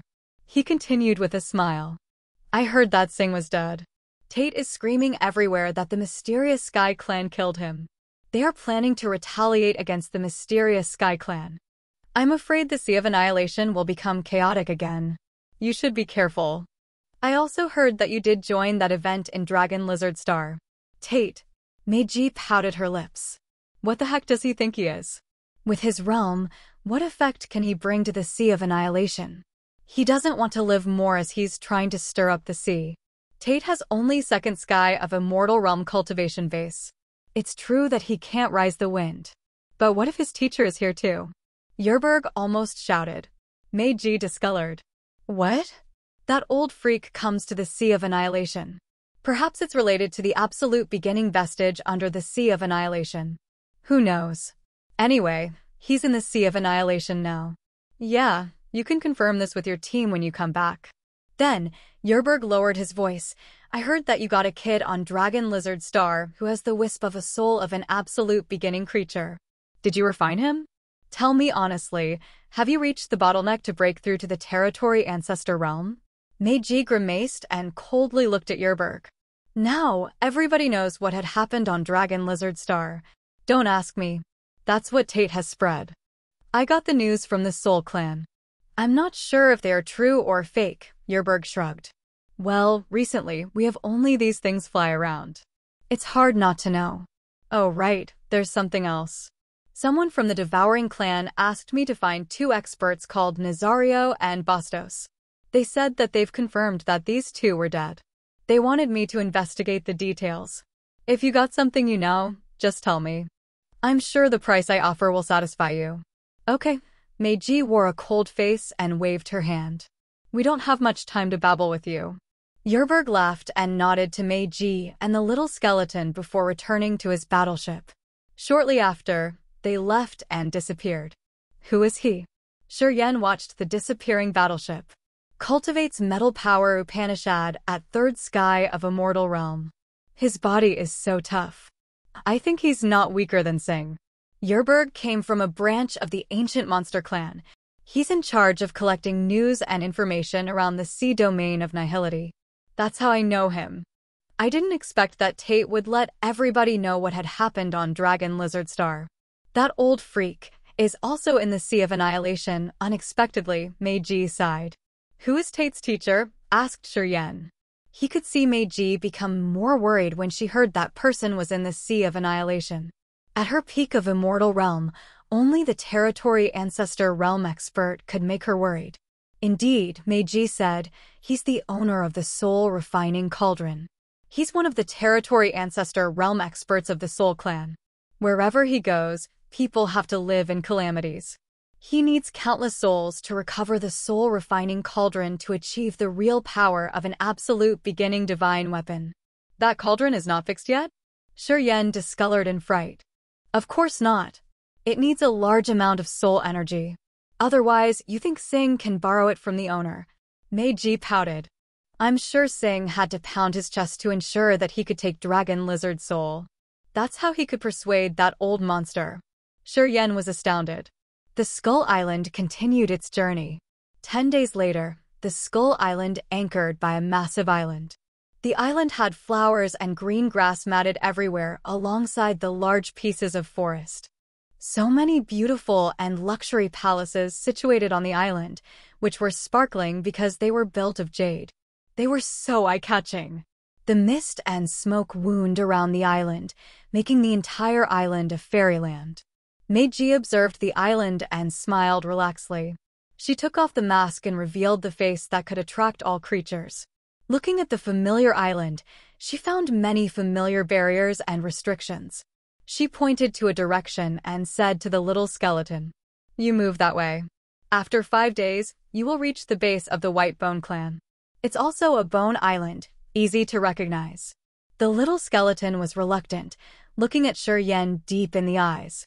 Shuryen thought for a while then said, "I need time to prepare something to wake up your parents. Actually, I need a long time. We can't rush." "I agree with you. Whenever I'm done, I'm going there to find you." The little skeleton nodded. It didn't talk much, driving the Skull Island away and disappearing. Meiji watched until the Skull Island disappeared from her sight. She pondered and then said, "I don't know what you will do to awake his parents, but I can tell you that, even if he returns to the White Bone Clan, with their force in the White Bone Clan, they can't wake up his parents. They are 2 Territory Ancestor Realm experts. To refill the lost energy, the energy required is more than what you can imagine. You'd better get rid of that fixation. Moreover, you don't know him. You don't need to do things for him." "I know what I'm doing," Shuryen was fed up. Meiji snorted and didn't persuade him more. Follow me. A snow lotus emerged in her palm. When the lotus bloomed, layers of mist above the island slowly dispersed. The invisible barriers and restrictions were lifted. Shuryen followed her to the island full of flowers. His eyes sparkled when he observed the surroundings. Chapter 14:15, also a pitiful woman. Chapter 14:15, also a pitiful woman, _. After Yerberg parted with Meiji, his cold iron battleship rushed back to the ancient monster clan's base in the Sea of Annihilation. It was also a massive island. He directly went to the inside of a mountain on the island. Inside the mountain, it was another fairyland with diagonal stone paths everywhere leading to many spacious stone buildings. Yerberg didn't say anything and directly walked to one of those stone buildings to check something. Shortly after, he found a drawing. Unexpectedly, it was Shuryen's portrait. Yerberg gave a faint smile. It's that kid, indeed. While he was talking to Meiji, he threw Shuryen just a glance, then ignored him all the time. However, with that glance, he could guess his identity. A kid with a wisp of a soul of an absolute beginning creature, but he is only first sky of a mortal realm. What a big fat meat. Tate agrees to pay a high price to get the intelligence. Should I give it to him? He hesitated for a few seconds, then made up his mind before grinning. Of course, making money is an important thing. I returned Meiji's favor. Oh right, that little skeleton too. He's involved with the two the devouring clan is searching. I got a good harvest this time. Haha, I just got to the Sea of Annihilation and I'm going to earn a big chunk this time. Shortly afterward, he contacted the devouring clan and Tate of the Soul clan, telling them the intelligence he got. Madame Meiji is back. Madame Meiji is home. Welcome back, Madame Meiji. On this island filled with flowers, the crowd of beautiful men and women were cheering and smiling honestly. This crowd had handsome men with ease and natural poise and beautiful and charming women. Everybody was excellent and pretty. At first glance, many people had to sigh with envy. The creator had favored this race a lot. It wasn't a rumor that the Phantom clan didn't have a single ugly member. On the way, Shuryen felt a little dizzy and stunned. The members of the Phantom clan on this island didn't have the same realms. They were young, but they were already Original God Realm, Ethereal God Realm, and Incipient God Realm. The clan had sent them to the Sea Domain of Nihility to cultivate and collect the information, intelligence here. Deep in the Sea Domain of Nihility, only the warriors at the Immortal Realm could walk around without fear. However, if they were from the race with a strong foundation like the 7 great clans, they had the best battleships to resist the dangers in outer space. They could deliver their low realm members to any area. Those young and beautiful people of the Phantom clan were delivered here by those powerful battleships. The sky and the seabed of the Sea of Annihilation had layers of death traps.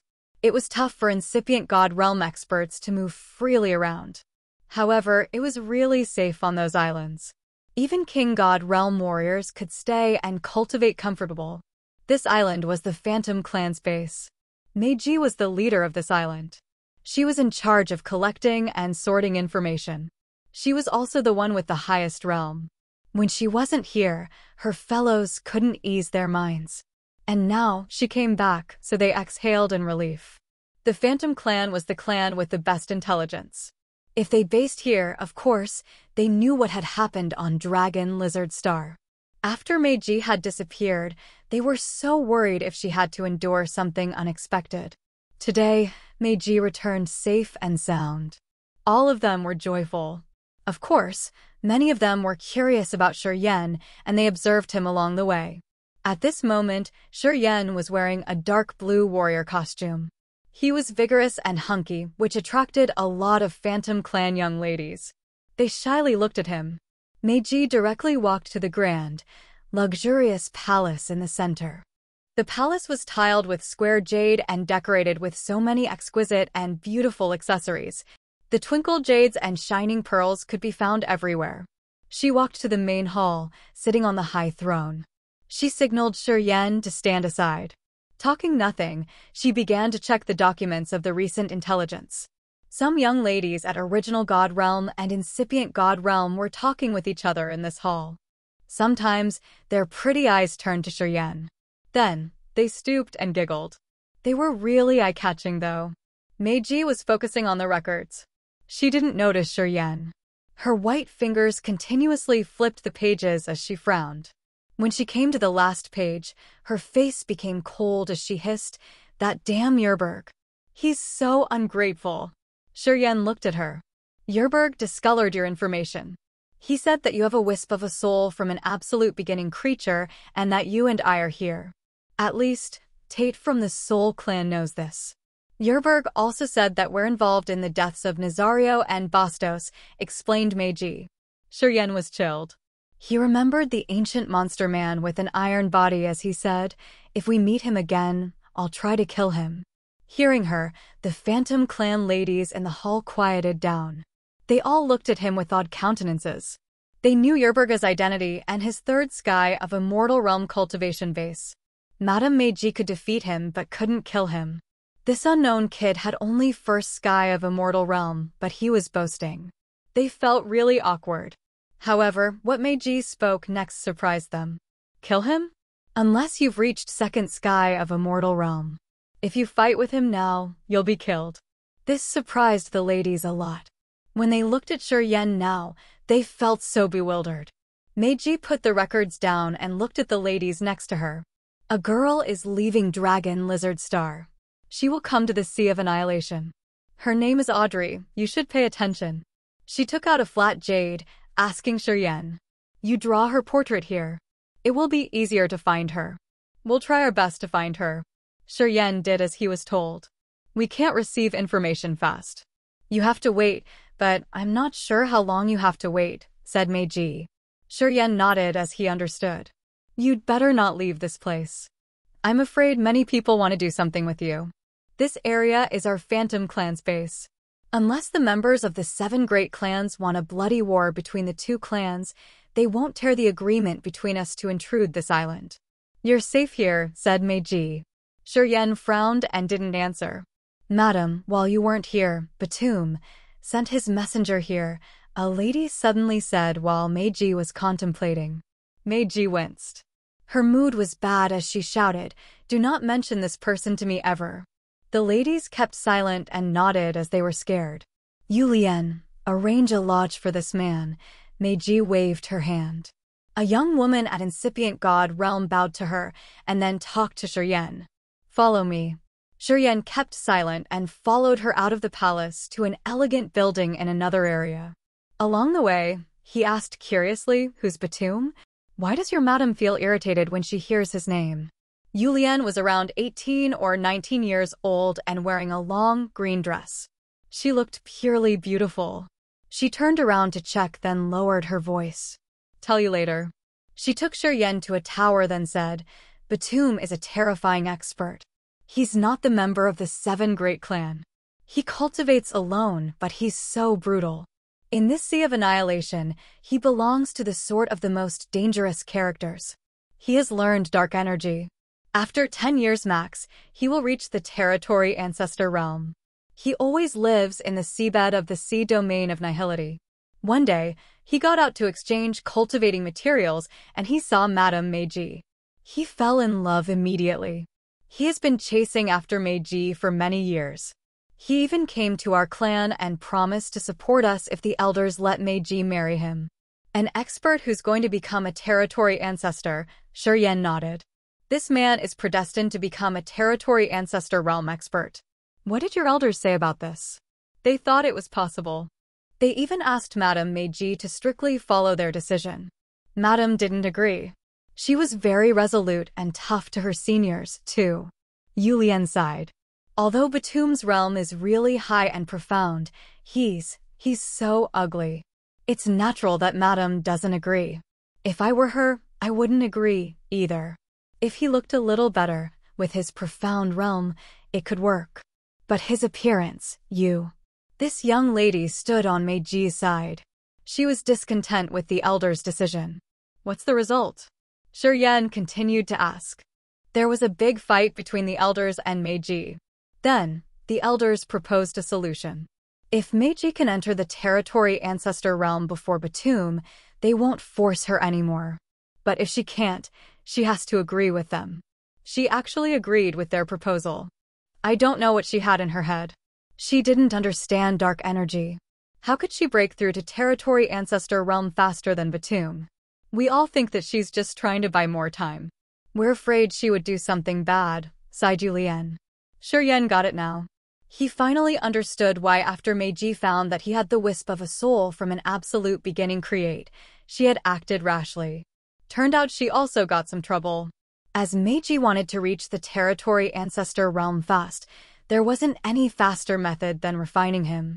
Under pressure, she could do anything for her standing against the forced marriage.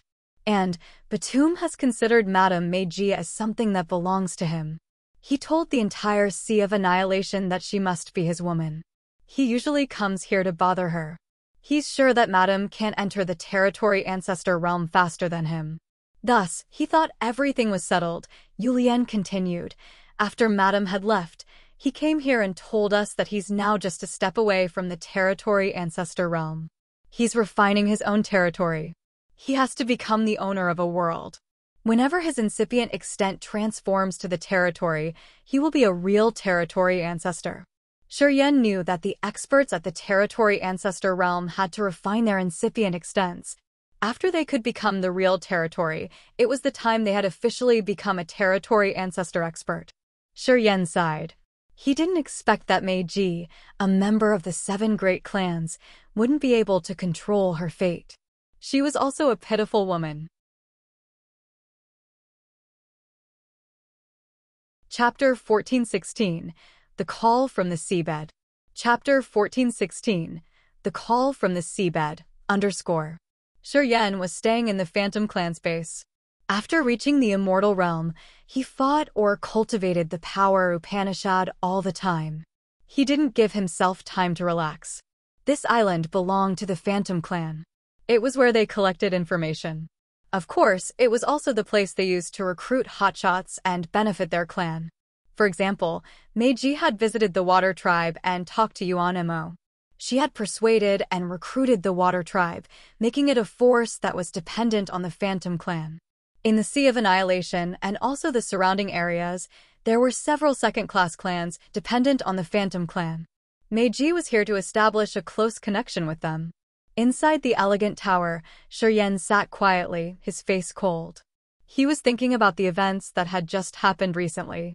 He had thought a lot about them. Forefather Dragon Lizard of the Dragon Lizard clan, Tu Shirchi and Yeyun from the mysterious Sky clan. Sing was killed. Minghong had gotten into Audrey's head. Meiji, the Little Skeleton and the Devouring clan. The immortal realm is still a low realm level. Shurien forced a smile and sighed. If he had reached territory ancestor realm, it would have not been a problem on Dragon Lizard Star. He could have threatened Sing and Minghong easily. Meiji wouldn't have had a chance to turn him into a meaty pie and try her best to refine his soul. If he had reached the territory ancestor realm, in this Sea of Annihilation, Yerberg wouldn't have dared to rumor anything or disclose his identity. Even if he did that, at territory ancestor realm, Shurien wouldn't be afraid of any challenge in the Sea of Annihilation. But now, he quickly decided his plan. He must find Audrey and locate the territory entrance. Even if they couldn't return to desolate territory now, at least they would have an exit. He needed to be stronger. Immortal realm experts could become peerless in desolate territory. However, in the sea domain of nihility, they weren't the top warriors. If he wanted to survive, he had to make efforts to increase his competence continuously. Shurien let his soul consciousness check his internal organs, souls, and bone frames. His furrowed brows relaxed. If he wanted to be stronger rapidly, he knew he had a simple method. Devour. His devouring power Upanishad. Shurien made up his mind quickly. On the way to the Sea of Annihilation, his realm stabilized. What he needed now was energy. He needed all the energy he could get in his body. Also, if he wanted to help the little skeleton's parents, he had to gather a lot of energy. After several days, he hadn't received any news from Meiji. After she returned to this island, Meiji had parted from him. She didn't meet him once. He called for Yulian. The young girl came with fear. Why do you call me? Madame Meiji said that you should stay here and cultivate. Don't worry. Once we get news about the girl you want to find, we will tell you immediately. Which area of the Sea of Annihilation is the most chaotic? Asked Shuryen all of a sudden. What do you mean? Yu was surprised. Where do battles take place the most? Where do a lot of people die? Shuryen tried to make himself clear. Yulian pointed at the ground and said without too much thinking. The seabed. The seabed? Shuryen was surprised. The Sea of Annihilation seabed is so vast. It attracts so many warriors to come and explore. Deep undersea, precious treasures and materials are often found. It's when the experts come and compete for them. The seabed is the fiercest battlefield. We won't go there recklessly because we're afraid of furious battles, answered Yulian. So which section has the fiercest battles? Asked Shuryen. I'm not sure, Yulian frowned. The seabed is so vast. The explorers are also scattered around. Sometimes, it takes a lot of effort to find someone. Shuryen nodded and pondered for a while. He then said, You tell Meiji that I'm going out for a while. Then, he didn't mind Yulian's words, turning into a thunderbolt and flying away. The Phantom Clan's island had many barriers and restrictions. However, those were used to defend against people intruding the island. It wasn't easy to get into the island. However, it was no problem to fly out from the inside. Thus, Shuryen could fly away freely. Yulian didn't stop him and she couldn't stop him, anyway. She could only see him fly away. Yulian was dumbstruck. After she could get a hold of herself, she hurried to find Meiji and tell her that he was gone. Meiji wore brocade and silk dress and sat inside a secret chamber in the main hall. She was holding a yellow, ancient book. After listening to Yulian, she waved her hand and said, I got it. You can leave now. Yulian left quietly. Meiji dropped the ancient book, her beautiful face suspicious. She thought for a while and mumbled to herself, that kid has so many secrets. But why does he have to visit the most chaotic areas? Does he have any conspiracy? Her thoughts changed and she stepped out of the secret chamber. After giving orders to her close subordinates, she left the island. Seabed. A figure covered in the starlight slowly sank into the sea. The blue sea surface was above his head, and he was facing the dark, cold water with the pressure increasing continuously. Inside the light curtain, Shuryen was observing his surroundings while sinking deeper. In this cold sea, there was no fish. Shuryen's soul consciousness expanded, and he found only the cold, dark areas. He rose a finger and poked through the light curtain to touch the seawater. The seawater was indeed icy. It seemed like the cold could seep into his bones and marrow. He retracted his finger, slowly quieted down, and closed his eyes. He was using the soul power to survey the surroundings with the hope of finding a group of people. It would be better if he could find a battle. He needed battles. He needed people to die. He needed energy from them. He was still sinking deeper toward the seabed, frowning and thinking. According to Meiji, someone said that the Sea of Annihilation was like a funnel. The surface of the sea was the bottom of the funnel, and the seabed was hundreds of times bigger than the sea surface. It could be as big as an immense territory. He didn't really believe that. But now he understood it. Since he was a warrior cultivating space power Upanishad, the speed of his soul energy and soul consciousness was 10 or even 100 times faster than a normal warrior's. However, his soul consciousness had reached the limit before it could cover a part of the Sea of Annihilation. Although he had let his soul consciousness reach as far as he could, he felt that this sea didn't have an end. After a while, he sent a wisp of soul consciousness into the heavenly fantasy star compass to check the time. It had been 3 days since he began to sink into the sea. And he was still sinking. How deep was the sea? However, he had to reduce his speed because the water pressure became more terrifying the deeper he went. At his realm and cultivation base, he gradually felt tired. One day, he suddenly stopped sinking and hovered in the sea. His soul consciousness changed direction. He sent it toward the seabed. As his soul consciousness wasn't tied by the water pressure, it moved rapidly and searched. Oh! Shuryen opened his eyes. The strange light flared from his eyes when his body shivered. He was so surprised when he looked at the seabed underneath. His face became odd. He had sensed a familiar aura deep undersea. Somewhere deep down there, a voice was calling him. He suddenly felt that he could trust that call. To be more exact, that soul calling aimed at his co-soul, and his co-soul reported that familiar aura. His co-soul had fused with Grace Mainland, one of Desolate's wisps. It was also the soul of an absolute beginning creature. That familiar aura sent him a trustful feeling. What was it? He knew that it was really far from him. With the distance his soul consciousness had sensed, it would take around 10 days to get there. Yen frowned and hovered astounded. The absolute beginning era was the epoch of annihilation. The absolute beginning creatures were so powerful. They were the ancestors of billions of creatures, and they were also the creator's favorite children. Those intimidating creatures were born with terrifying powers. Although the warriors had improved and advanced power Upanishads for many years, the absolute beginning creatures were still the strongest in this world. The thing that made his co-soul, the absolute beginning creature soul, feel family and trust, what is it? Hesitating for a while, he made his decision, which he acted upon immediately. He flew to the area that his soul consciousness had sensed. That area was pretty far from him and in the deeper level of the sea. He couldn't move fast in the water because of the pressure. Slowly, the light cage he made from star energy wore out.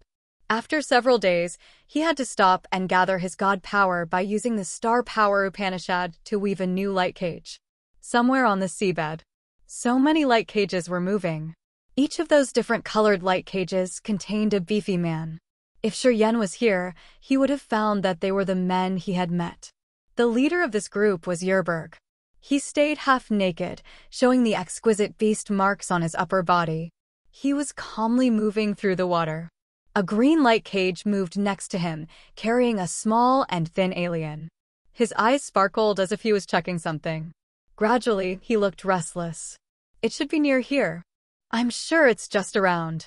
How could things go wrong? Lately, when I came, I found it near here.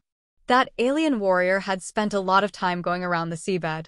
The previous time he came here with some comrades, he found an absolute beginning vestige accidentally. However, they couldn't approach it. Their souls became dizzy and they lost their consciousness shortly. When they woke up, they were floating on the sea surface. Yerberg suddenly stopped, his face dark as he hissed. I hope you could guide us in the right way. Otherwise, you know the consequence. As soon as he said that, the little alien changed his visage and even his green light cage trembled, becoming extremely unstable. Another area on the seabed. So many cold-looking warriors were surrounding a tall and thin woman. They were raking around as if they were searching for something. Whether they were male or female warriors, they all had thick black scales as their natural armor. They were all tall and muscular. The thick demon chi diffused from them and gave people a terrifying warning. The woman was the leader of this group. She was also tall and thin with thick black scaled armor. The black scales seemed to grow from her skin, and they were part of her body. They were the members of the Black Demon Clan.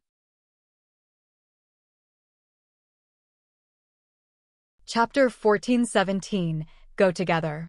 Chapter 1417, Go Together, _ Seabed.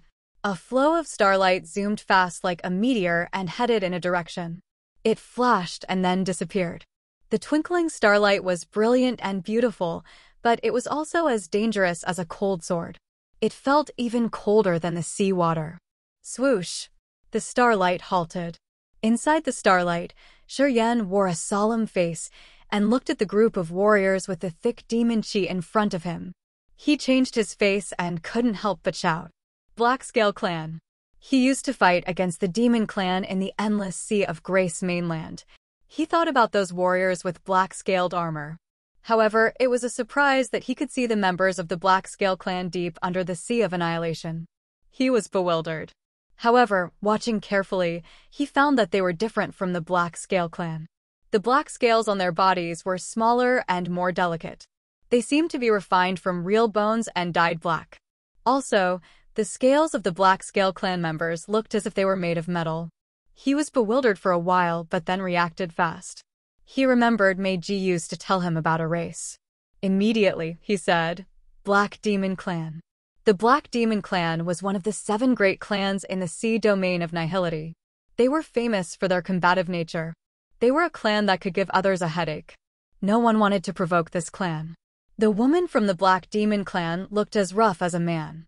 She didn't have any beautiful features. Hearing Shiryan scream, she shot him a cold look and then urged her people.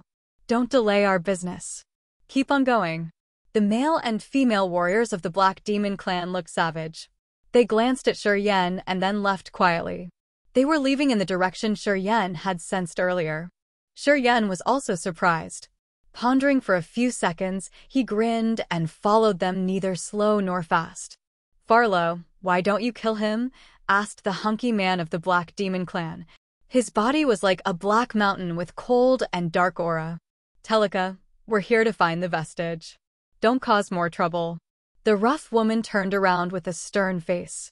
She looked at the man behind her, thought, and then said, We're in the Sea of Annihilation. There can be some territory ancestors here. Don't think that the others will always be afraid of us. But that kid has only first sky of Immortal Realm cultivation base, snorted Telika. Farlow, is it true that you've become a coward since we came to the Sea of Annihilation? If it's true, I think I'm more suitable to lead this group. The woman he called Farlow looked at him coldly and said, He's not someone you can kill easily. If he's from another force and he can find the vestige because of our location, we will have one more obstacle. Telika was resolute. Just a first sky of Immortal Realm. It's easy to kill him. And our whereabouts won't be disclosed. The other members of the Black Demon Clan nodded quietly and agreed with Telika. They thought that it made sense. It was very important. To locate the vestige, the Black Demon Clan had to spend a lot of effort. They couldn't afford any mistake. Killing someone who could possibly become trouble was the right decision. Farlow looked bored. If you think it's easy to kill him, just try it. We will wait for you for 15 minutes. 15 minutes? Too much. I'm going to be back right away. Telika grinned. He shot backward like a ruthless sword. The sea water parted as if it was proactively making way for him. Shortly after, he stopped Shiryan in his way. Shiryan frowned and hovered. The light moved around his body. He looked at the Black Demon Man who obviously didn't come with goodwill. What do you want? To kill you, Telika said simply. He laughed and balled his fingers into a massive fist like a hammer. He grumblingly pounded on Shiryan's head. Boom, boom, boom. Thick thunders came from his punch. The exploding power in the terrifying thunders was like a furious water current that was breaking a dam. With the will and momentum, it could break any obstacle. Shiryan lifted his head and looked at the torrential water. He felt like many mountains were pressing on him. Kill me? With your second sky of Immortal Realm? Ridiculous. Shiryan frowned and raised his hand to snatch the man. Sharp lights emerged from his fingers. The strong light parted into 5 rivers that could cut everything and crush the thunder. Boom, boom, boom. The ear-breaking explosions echoed above Shiryan's head. The savage Black Demon Man had 5 cuts on his fist. He screamed and looked at the cuts on his fists in disbelief. Space Power Upanishad. Shiryan didn't answer and just acted. His 5 fingers snatched over Telika and pulled the void. The 5 dazzling lights were like sharp swords twisted together and aimed at Telika's chest. If he let it thrust into his body, he couldn't avoid death. Space Power Upanishad? What can you do with it? Telika sneered. Thunder exploded in his chest. Instantly, thunder rumbled from his entire body like drumbeats, shaking the entire sea area. He curled his lips. The energy in his eyes condensed into 2 silver spears and stabbed forward. A massive light shield emerged from Shiryan's chest, blocking the 2 cold spears. Telika still wanted to attack Shiryan more. A figure flashed. It was Farlow who had stopped him earlier. I told you it's not easy to kill him. You've confirmed it. Why do you still want to waste your power? It requires a lot of energy to kill a warrior with Space Power Upanishad. Do you want to delay our business? If so, you can leave this group now and go say sorry to the elders. The muscular woman with masculine features had a husky voice. She wasn't polite when she criticized him. She turned to Shi Yen, her eyes serious. "You're not a member of the 7 great clans. I hope you won't follow us furthermore. Otherwise, we won't let you go easily." Telika snorted and rolled his eyes maliciously at Shi Yen. "I don't have time to waste on you. You're lucky today." The female leader of the Black Demon clan nodded as she saw her fellow agree with her. She didn't say more and left. "If you're bold, just keep following us." Telika grinned fiendishly after the woman had left. Shi Yen rubbed his chin and said indifferently, "Of course, I have to keep moving. It's the same direction. Is it the same place I've sensed?" He immediately moved. After a while, another group of warriors came to this place. Yerberg was the leader of this group. After Yerberg arrived, he closed his eyes to sense for a while. Then, his eyes brightened as he laughed. I could smell Telika's thunder here. He had just fought with someone not a long time ago. He looked in the direction where the Black Demon clan and Shi Yen had left, laughing contentedly. "It seems like we don't need a guide anymore." Then, he turned around and killed the thin alien warrior that had taken them here.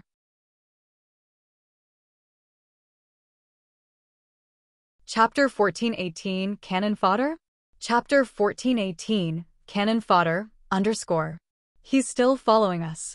Telika stopped and turned around to check. The lightning was like a massive python that wound around him. We should kill him to prevent others from finding us. All of a sudden, they saw many green bubbles floating and drifting in the dark seawater. Those bubbles were translucent and floating quietly. They didn't rise up to the surface. Farlo was about to answer him before she saw those green bubbles. Her face changed instantly. The warriors of the Black Demon clan turned around to look. They were also frightened and didn't mind Telika. Also, Telika was bewildered himself. Each green bubble carried an icy corpse. However, all the corpses were withered like a dry stick. Their faces were twisted in extreme fear and despair. It seemed like they had seen something utterly terrible before they died, or they had been tortured until they died. Looking at their horrible facial expressions, the other warriors felt so chilled. Countless cold corpses floated inside the bubbles. The bubbles were like coffins that covered their dry, dead bodies. Those bodies didn't have any signs of a battle. However, their distorted faces were so eye-catching and they made Farlo and Telika inwardly cold. Something is wrong. Farlo was cautious and raised one hand to signal the others to stop. They kept a distance with those green bubbles. They didn't come near rashly. Farlo checked each body and observed for a while. They didn't fight. No wound. We can say they, pausing for seconds, she lowered her voice and hissed. Their souls were captured instantly. Before they died, they had seen something desperately horrible. Otherwise, their faces wouldn't twist like that, even after they died. "I don't know why I feel insecure when I see their faces," whispered a member of the Black Demon clan. "I have the same feeling." "Me too. It's like an instinct. Looking at them, we think that we will face something like that, and we will end up like them." After they had expressed their opinions, they all quieted down all of a sudden. They felt a chill run down their spines, as if the seawater was running through their bodies and affecting their minds. It made everybody restless. Farlo turned around. Not far behind them, a white cluster suddenly flashed. It looked like someone was hiding. "Telika, can we avoid going through that area?" She pondered for a few seconds and then turned to the other. Telika frowned and shook his head. "It seems like we can't. It's strange, though." "What's strange?" asked Farlo. "I killed that man to rob the memories of this route. We're going the right way. However, they didn't see these bubbles. The route is correct. So, there is only one possibility." Telika changed his visage slightly. "Those green bubbles have just appeared recently. They didn't exist. We can say that they weren't there before. If we can't move around, we can get through them once. Anyway, I think it's not good. If we have to get in there, something bad will happen for sure," said Farlo. "Your intuition is always precise. If you say something bad will happen, it will happen." Telika nodded. Whenever they encountered some important situation, he never stopped trusting Farlo. "I have an idea," he suddenly grinned evilly. Everybody knew he was cunning enough. Their eyes brightened. Some warriors who were close to him saw him look over his shoulder, sometimes with his bright eyes. They understood and grinned like him. "You are saying that?" Farlow's masculine face had a sinister resolution. She also understood his idea. "We need someone to scout." Telika grinned, his face ferocious. "Of course, we can't sacrifice our members. That rascal sneaking behind us wants to die. We should fulfill his wish." Farlow nodded and agreed with his idea.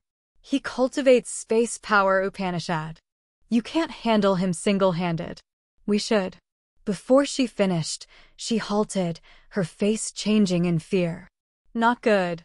Someone is coming." Telika and the warriors of the Black Demon clan became tense. They urged their powers and got ready to engage in a battle. Shortly after, Yerburga's straightforward laughter came from afar. He took several men of the ancient monster tribe and went with fearless countenances. Yerburg laughed loudly. "We were lost for a while on the way. Thank you, Telika, for fighting with someone. You left your special aura there.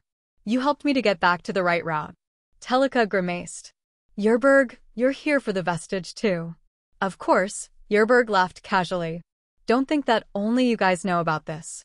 "Oh, right. Tate also knows things related to this vestige. I think the Devouring clan and the Soul clan also pay attention to this matter. I'm not surprised that I saw you guys here. I think we will see more people from other directions." "Yeah, we'll see them sooner or later." Farlow and Telika changed their faces slightly. They just realized that they would encounter a lot of bad things during this trip. How could it be? "I've killed almost all of them." "Telika, you missed a fish. He sold the news about the vestige. But he didn't sell them to me first. I've just killed him recently. He'd created more opponents for this trip. He deserved death." Yerburg smiled nonchalantly. He looked at the green bubbles and gasped in surprise. "What the heck are those?" "Should be some barriers or restriction," Farlow didn't conceal. She knew and concealed but couldn't do anything. She waved her hand to dismiss her people to let Yerburga's team come near. Of course, Yerburg wasn't going to try to be polite. He took his team and moved forward. A radiant halo emerged from his eyes when he gazed at so many green bubbles. His face became stern. Some evil soul energy had attacked them. They died instantly and tragically. Their brains were like porridge and their soul altars shattered. "Someone has to go there," said Farlow. "Can't move around?" asked Yerburg. "We don't have any alternative now," Telika snorted. "The location of the vestige should be right under those bubbles. We have to get in there and dive deeper to see if we could find something." Yerburg was surprised as he laughed. "Do you have any solution? Someone doesn't belong to our team or your team. On the way here, he has followed us. Now he's hiding," Farlow said and raised one hand. "There." Yerburg grinned. "I know your Black Demon clan is full of dark schemes. Turns out you already have cannon fodder." "Yeah, it's good that you're not crazy. You don't plot against us. It's good that we have someone to scout and sacrifice, though." He nodded to someone standing next to him. "Go." Farlow had shown them the location. Of course, they wanted the ancient monster clan to go get the man. Yerburg didn't deny it. He straightforwardly agreed. A muscular ancient monster man roared like a beast about to hunt. Unexpectedly, his teeth had torn the corners of his mouths and become sharp and long like fangs. He directly stormed toward Shiryan's hiding spot. As he roared, his brutal aura of a wild animal had turned into a massive fighting saber, which was around 10 meters. It cut and separated the water, slashing Shiryan. Boop, boop, boop. The seawater exploded wherever the saber slashed through. The area Farlow had pointed was seething and thundering grumblingly. However, there was no participle shadow that screamed or cursed. The beefy man of the ancient monster clan was surprised as he looked at Farlow. He doubted that she didn't point in the right place. Farlow darkened her face, her eyes angry. "He cultivates space power Upanishad. I didn't expect that he had a profound realm. He could even teleport under the sea." Then, Farlow closed her eyes and searched again. However, she was wrong this time. "Nothing. I can't sense his aura in the surrounding areas. He knows what we are planning too. I think he used the advantages of the space power Upanishad to get out of here. It means that we don't have a cannon fodder now?" Yerberg sighed in disappointment. He signaled his warrior not to waste more energy. He knew Farlow's magical power Upanishad. If she said that this man wasn't around, they shouldn't waste more energy. Meanwhile, in the turbulent water area, Shiryen was hiding. He seemed to have become part of the sea water, quietly bobbing at his spot. He had used the marvelous dark energy. While dark energy moved around the body, the aura on his bones, flesh, and veins disappeared. The typical features that were detectable also disappeared. It was like Bloodthirsty's remains that could be invisible. There was no way to see or sense them with the soul consciousness. That attack had hit him actually. That warrior of the ancient monster clan had reached first sky of immortal realm, but his body couldn't compare to Shiryan's regarding evolution. Thus, that attack didn't hurt him at all. However, his mood was still bad. Staying hidden, he was like a venomous snake that watched Yerberg of the ancient monster clan and the cunning, evil Farlow and Telika. He licked his lips and tried to suppress his brute. Cannon fodder? It had been a long time since someone dared to treat him like that. Under the Sea of Annihilation, he now encountered such a humiliation. They had considered him cannon fodder. He looked at the groups of the ancient monster clan and the black demon clan discussing. They wanted to join hands and go through the clusters of green bubbles. Shiryen sneered and waited silently. He was waiting to see them go deep into the area. Then, he would become a hunter that killed his prey and deemed themselves part of a noble, advanced race. He would use them to accumulate more energy.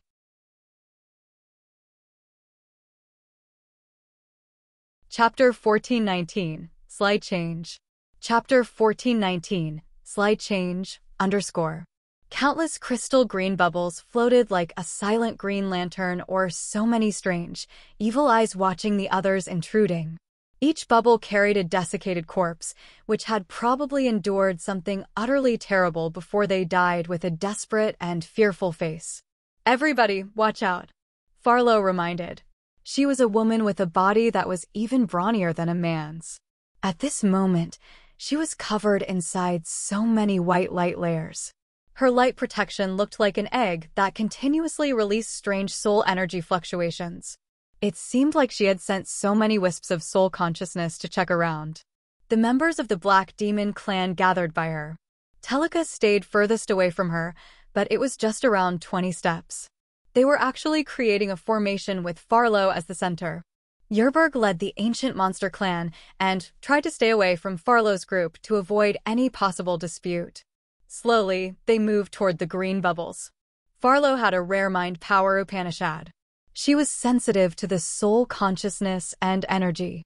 Also, she had a miraculous intuition when they were in danger. She expanded her soul consciousness. All of a sudden, she looked at the turbulent area where it had exploded and doubted. When her soul consciousness reached that area, she vaguely felt a feeble wisp of soul energy. It flashed and then disappeared. When she tried to sense again, it had utterly disappeared. Just an illusion.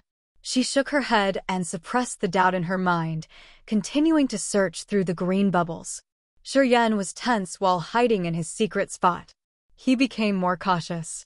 Farlow had just third sky of immortal realm. She couldn't detect Shiryen precisely like Meiji had done when he used dark energy to hide. Anyway, this woman had a special power Upanishad that had almost busted Shiryen when he was a little careless. Shiryen had to be more cautious. He couldn't resist many members of the Black Demon clan and Ancient Monster clan here. As soon as he was exposed, he would suffer from the pitiful consequence of being their cannon fodder. Before the others had sunk deeply into the death trap, he had to ensure that he stayed concealed in his secret spot. Shiryen retreated his released soul consciousness. He sealed himself and didn't try to sense the surroundings, using his eyes and ears. His pupils shrank all of a sudden. A muscular man of the ancient monster clan moved to the area between the green bubbles. He looked frightened and his soul was taken immediately. He became wild, screaming and then attacking the nearest ancient monster clan warrior. Thud! A ferocious giant snake shot out from his palm. In just a blink, the snake expanded and opened its dark, bloody mouth to swallow that member of the ancient monster clan. The snake fangs began to chew and tear the victim's body. Shriek! Shriek! All of a sudden, the screeching and shrieking arose from deep undersea. It was like a chilling saber drilling into people's hearts and slashing their soul altars. Farlow of the Black Demon clan released her soul consciousness to check the secrets of this area. Her muscular body couldn't help but shiver. Blood ran from her mouth, nostrils, eyes, and ears. They looked like many horrible blood snakes that rose the hair on people's heads. She had a deep fear on her face as she screamed ear-piercingly. "Retreat! Retreat, all of you!" She screamed crazily. Instinctively, she wanted to get rid of this area. However, in almost a blink of an eye, this sea area's gravity felt 1,000 times heavier. It felt like so many invisible chains had come and tied all of them. The members of the Ancient Monster Clan and Black Demon Clan tried their best to struggle, using their power Upanishads that they had been cultivated for thousands of years. Thunder and lightning exploded. The fire dragon roared. Icicles shelled everywhere. The rainbow light bloomed. The entire sea area was stirred up with exploding energies. The warriors in that death trap seemed to be possessed. Their faces looked ultimately panicked and desperate as they tried their best to run away for their lives. Gradually, some of them who were possessed began to attack the others. They were using their best powers to kill their longtime partners. Cut limbs were everywhere. Blood splashed. That sea area was now a terrible scene in hell that people didn't want to look at twice. Shuryen had planned to seize the chance to attack the others and make them pay a bloody price. However, he couldn't hold on to that thought. Dark energy returned to his head. He wasn't invisible anymore, so he hovered from a far distance and watched. Ahead of him was a sealed area because although there were so many dead people, there was no beam of aura to get out of the place. He didn't get any benefit from their deaths. From where he was hovering, he saw the members of the Ancient Monster Clan and Black Demon Clan sink into a desperate situation. He looked at Farlow, Telika, and Yerberg, the three with high ranks and noble positions.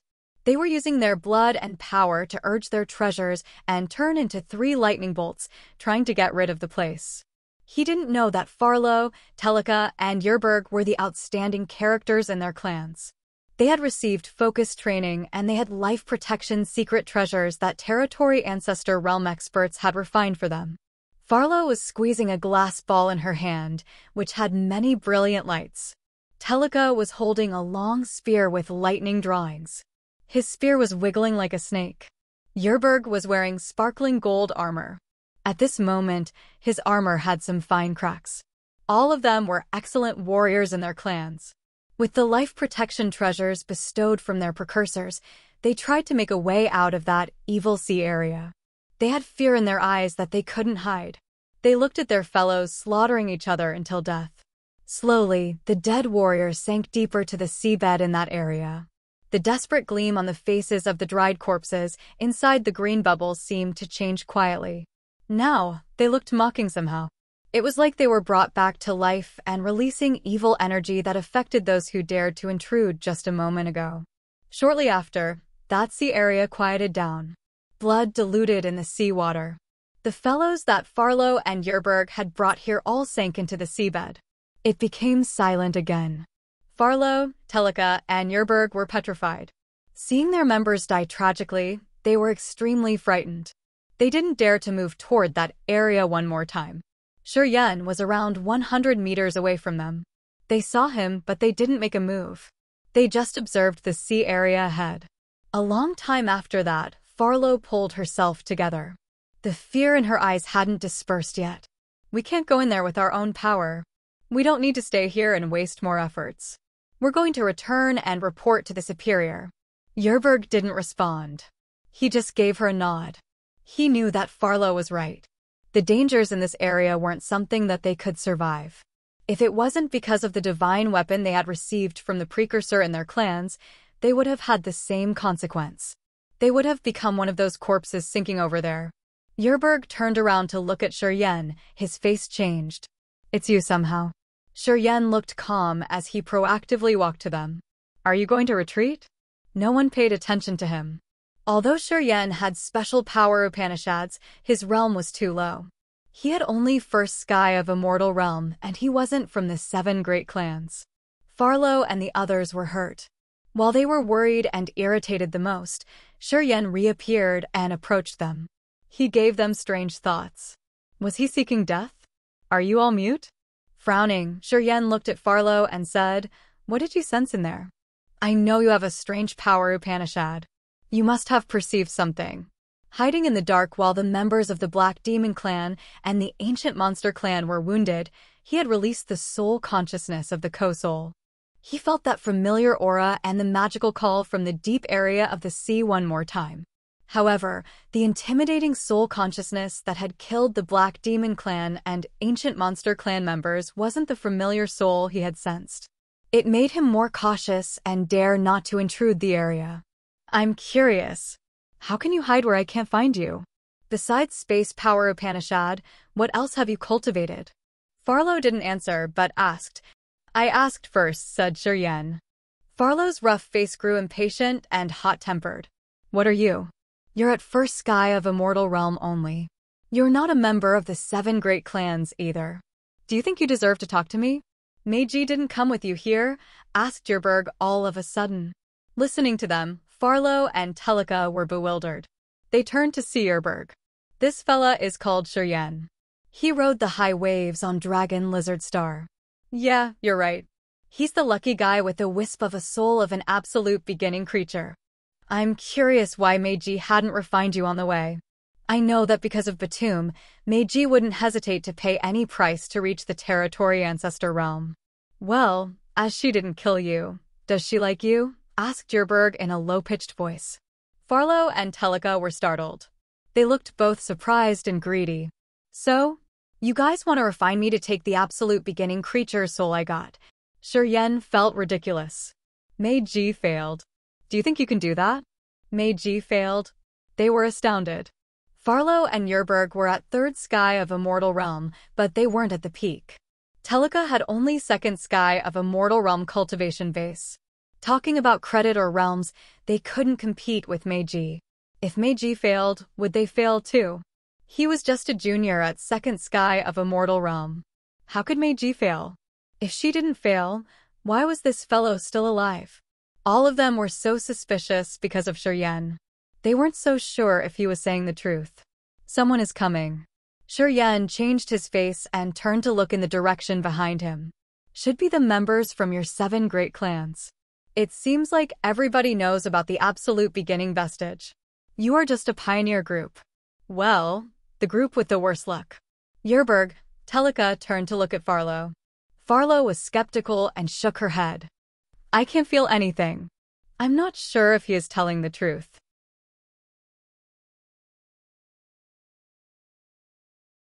Chapter 1420, She's My Woman. Chapter 1420, She's My Woman, _ Farlow cultivated mind power Upanishad, so her sensitivity was always better. When she said she didn't feel anything abnormal, Yerberg and Telika were disdainful. Apparently, they believed Farlow's assumption. Shiryen didn't explain. He put more distance between him and the other 3 to prevent a possible dispute. Shiryen discreetly moved. Before those people got here, Shiryen didn't plan to say more. Shiryen had used the soul consciousness with space power Upanishad to sense a group of warriors moving behind them. Although Farlow's mind power Upanishad was magical, her long-distance sensing wasn't strong enough. "What should we do to him?" Telika lowered his voice. The group of the Black Demon Clan coming here had to bear a big loss. Only Telika and Farlow survived. At this moment, he was in a really bad mood. He wanted to vent it out. "Whatever you want." "I don't have any idea." "Well, if you can kill him to take his soul, it's your luck." Yerberg shrugged, his eyes cold and sinister. He wanted to see Telika attack the other to measure Shiryen's competence. "I've tried," snorted Telika. Yerberg was surprised and felt ridiculous. "So you didn't defeat him when you battled him earlier?" Telika grimaced. "Telika, come back to the sea surface and report the situation." "I'm here to watch." "We will do it when our clan's hotshots come," said Farlow all of a sudden. "Why don't you do that yourself?" snorted Telika. "I can," Farlow hissed. She didn't have any mild feature of a woman. She acted more like a rude man. If you aren't afraid of being killed by Yerberg, you can stay here. I'm going back. Why would I do that? Yerberg rubbed his nose.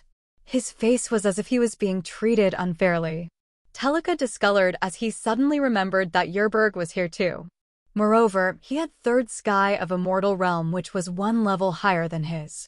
He didn't want to stay anymore. This kid is a thorn in my eyes. I want to kill him before I leave. Up to you.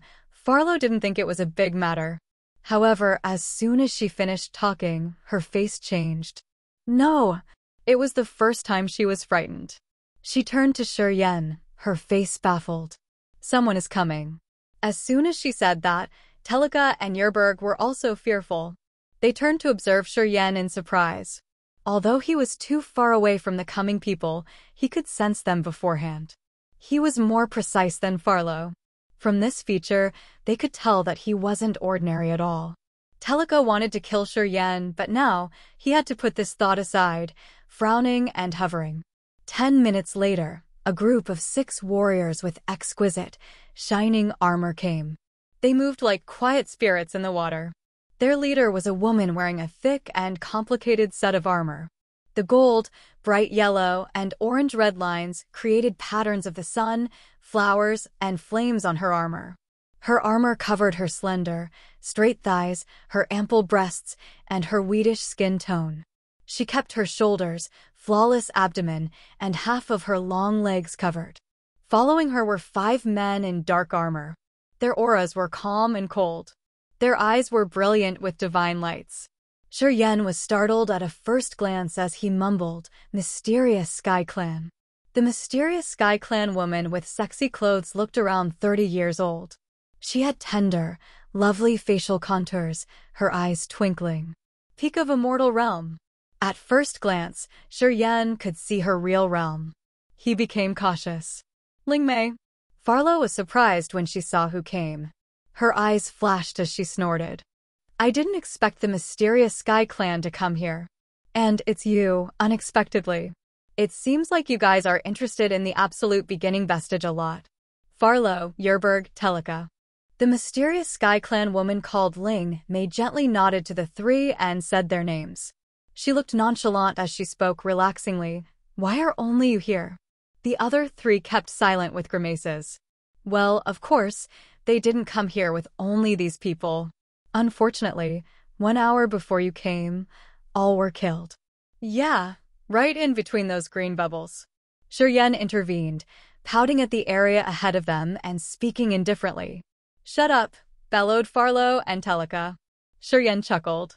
With your realm and competencies, you need more to shut me up. If the real experts of your clan came here, besides shutting my mouth, I would also stay as far away from here as I can. The hot woman of the mysterious Sky Clan wore a tender face like calm water. The corners of her mouth drew a strange smile. She looked interested when she assessed Shiryen. Her eyes suddenly brightened when she pulled a stern face. Are you Shiryen? Heir? Shiryen was surprised. Did Tu Shirqi and Yeyun tell you something about me? It's you. Lingmei beamed honestly. Those 2 precursors are heading to the Sea of Annihilation. They told me about you, and they said that you could go to the Sea of Annihilation. I didn't expect you to come so early.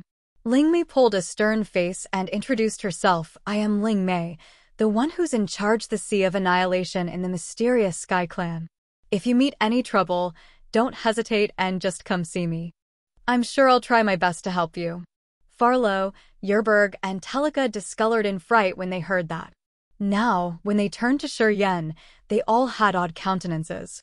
Why would he need to disturb your mysterious Sky Clan? However, at this moment, a charming voice came from a far distance. Afterward, a cold light zoomed over. Meiji came. Meiji wore a luxurious, long dress, showing her snow-white skin. Her face was charming and her soft voice could reach people's souls. Meiji was truly an innate treasure. As long as she appeared, Lingmei's beauty became inferior. Her mature, attractive features made Yerberg and Telika aroused. They almost got a nosebleed. As soon as Meiji arrived, she didn't hesitate to approach Shiryen and blame him. Why did you have to get into the sea? Even if something happened, you should have told me first. Didn't you know that someone has sold you down the river? Then, her cold eyes gazed at Yerberg as she said awkwardly, "Eh? You're here too? You always put it on your mouth that you had to repay my favor. Well, just a turn and you've sold me already. Yerberg, your deeds aren't bad at all." Yerbo looked ashamed and bowed to her. The Devouring Clan and the Soul Clan had a big price. You know what I sell, right? I couldn't help but sell the information. Meiji giggled and waved her hand elegantly. I'm not going to blame you. Anyway, don't dream about getting more information from me. The relationship between us ends here. Shiryen, how are you related to her? Ling Mei of the mysterious Sky Clan couldn't explain this. When she received the message from Tu Shirqi and Yeyun, Tu Shirqi had asked her to protect Shiryen. Even if they had to become the Phantom Clan's enemy, they had to ensure Shiryen's safety. Tu Shirqi also said that Meiji would try her best to hunt Shiryen. She wanted to refine his soul to reach the Territory Ancestor realm. Lately, Ling Mei had paid attention. And today, seeing Shiryen undersea, she was both happy and afraid. She had just decided to protect him and Meiji had shown up with some unknowingly clingy feelings towards Shiryen. Ling Mei was puzzled. She began to think that Tu Shirqi was wrong. Shiryen opened his mouth to explain. However, at this moment, a voluptuous body approached him. Under the firing gaze of Telika and Yerberg, Meiji wound her snow-white arm around him and leaned against his body. Her charming face was filled with lecherous gleams as she seduced him. Of course, it's the most intimate one. Shiryen was surprised. He looked at Meiji at his chest awkwardly. He shifted his eyes to frown at Ling Mei in front of him. There was a flash in his eyes as he understood it. Meiji and Ling Mei didn't get along well. They were the leaders of the Phantom Clan and Mysterious Sky Clan in the sea domain of Nihility. After a long time, these two women must have encountered each other a lot. Ling Mei had received news from Tu Shirqi to recruit Shiryen. She had expressed their opinions and Meiji had overheard that. Perhaps she didn't want to show up early. Because of Ling Mei, she was forced to appear earlier to compete with Ling Mei. That's why she had to lean against him like this. A series of thoughts flashed in his head. Shiryen smiled and then pulled Meiji to his chest, not trying to be polite. Feeling her soft body stiff, he grinned evilly and inwardly. However, he still held a stern face and said, "She's my woman." His statement was earth-shaking. Not only Ling Mei but Farlow, Telika, and Yerberg were also dumbstruck. They looked at Shiryen as if he was an incredible monster. Was it true? Everybody knew that Batum had declared that Meiji would be his woman in this Sea of Annihilation. No one dared to claim her. Otherwise, Batum would absolutely hunt him down. Even the superiors of the Phantom Clan had discreetly agreed. They were waiting for Meiji to yield. After Batum had reached the Territory Ancestor realm, they were going to announce this to the other clans. Today, a kid at First Sky of Immortal Realm had the guts to hug Meiji and claim her as his woman. Did he want to turn everything upside down? Meiji wore a stiff face for a moment. However, she resumed shortly and smiled like a flower. Right, this is my man, Meiji's real man.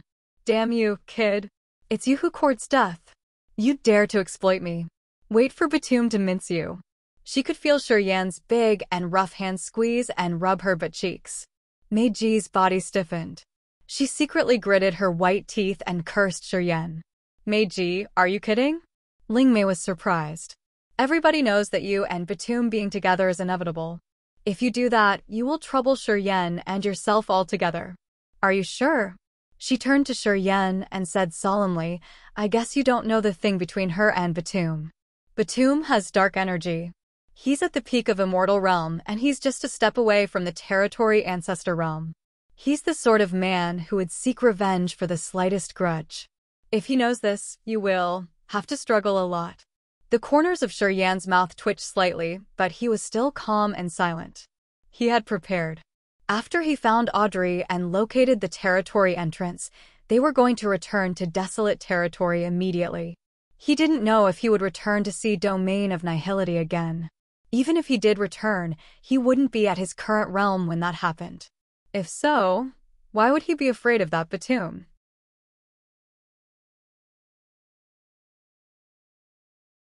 Chapter 1421. The Ruins Under the Sea. Chapter 1421. The Ruins Under the Sea, _ Lingmei looked at Shuryen deep in his eyes as she didn't know what he was thinking in his mind. Suddenly, she asked, "What do you think about our mysterious Sky Clan?" "I consider Tu Shurchi and Yun as precursors. I appreciate them a lot. Anyway, I don't plan to become the non-native officer of the mysterious Sky Clan." "I'm sorry," said Shuryen. He had followed Meiji to Babel because he wanted to eliminate Ling Mei's idea. He knew what Ling Mei thought. From Tu Shurchi, Ling Mei knew his value. Just like Tu Shurchi, she hoped to recruit him to the mysterious Sky Clan so that he could become a strong non-native officer of the mysterious Sky Clan and work for them in the future. Tu Shurchi had discussed this with Shuryen and asked him to consider. He didn't want to join any force. "I understand." Ling Mei nodded indifferently. "I'll tell Tu Shurchi your decision. But I have to remind you something. There's something you shouldn't say rashly. Batum isn't a nice guy. He will kill you." "Thank you for reminding me," said Shuryen honestly. Of course, he knew things between Meiji and Batum. He didn't plan to stay in the Sea of Annihilation for a long time. Unless Batum could break through to the territory ancestor realm soon, with his magical power Upanishads, Shuryen could run away if he couldn't resist. Haha, Meiji laughed gently and quietly moved from Shuryen to prevent him from further exploiting her. "If he wants to join a force, of course, he will join our Phantom Clan." "Ling Mei, don't think about it." Ling Mei snorted and turned around to look at the area with the green bubbles. Ling Mei frowned. What happened? Farlow, Yerberg, and Telika didn't answer. When they recalled that moment, they became restless. "Let me explain," Shuryen intervened one more time. Ling Mei and Meiji turned to him. "This is what happened." Shuryen briefed them the situation. "These three have excellent divine weapons. That's how they escaped. Otherwise, they would have suffered the same consequences." Pausing for a while, he turned to Farlow. "There's an evil soul consciousness from deep under the sea. I think she knows clearly. You should ask her for more details." "I don't know the situation." Farlow kept a cold face. "The absolute beginning vestige is right under those green bubbles. If you want to search, go there. But you'd better be prepared. You don't want to encounter what we had experienced badly." Everybody quieted down. "Is it really dangerous?" whispered Meiji. Shuryen's face was heavy. "Not something normally dangerous. If you want to get in there, you should equip some treasures or power Upanishads that could stop the soul invasion. Otherwise, you shouldn't go there recklessly."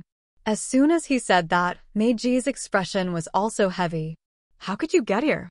Farlow's team came here because they had the right direction. Meiji was sure that Shuryen didn't know about the vestige thing. But now, he was here.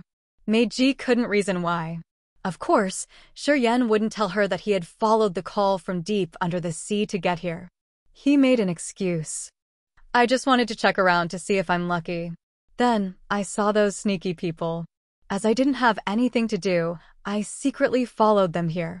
He changed the topic, his face dark. "How about you? How could you come here?"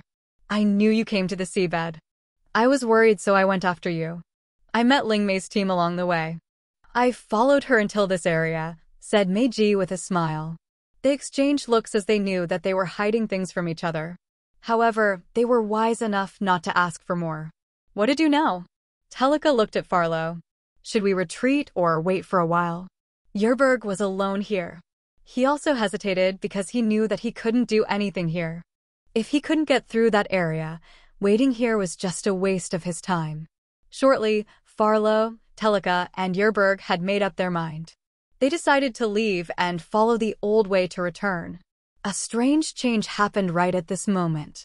The dried corpses inside the green bubbles exploded all of a sudden. A kind of dark and bizarre energy expanded and sank deeper to the seabed.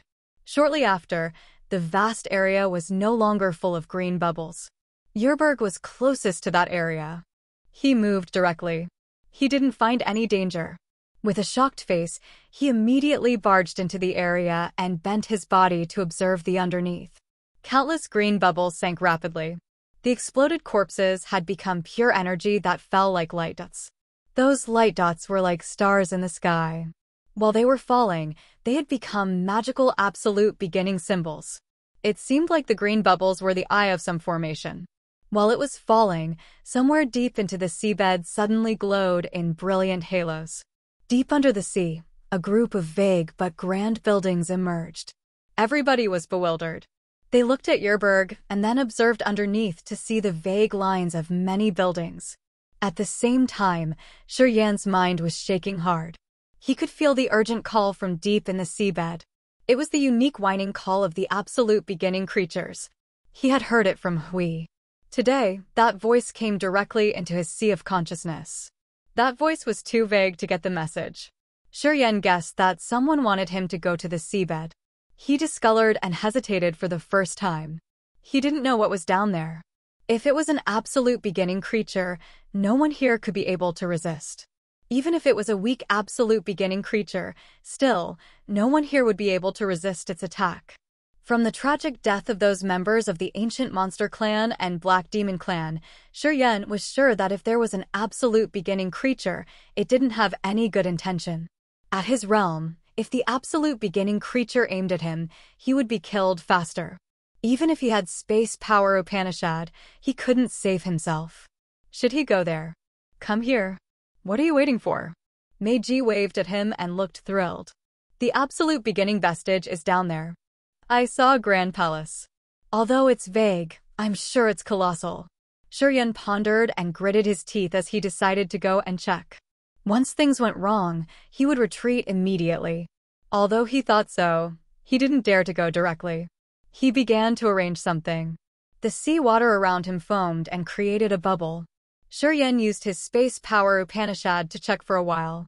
When he confirmed he could still teleport here, he exhaled in relief. Then, he moved toward Meiji.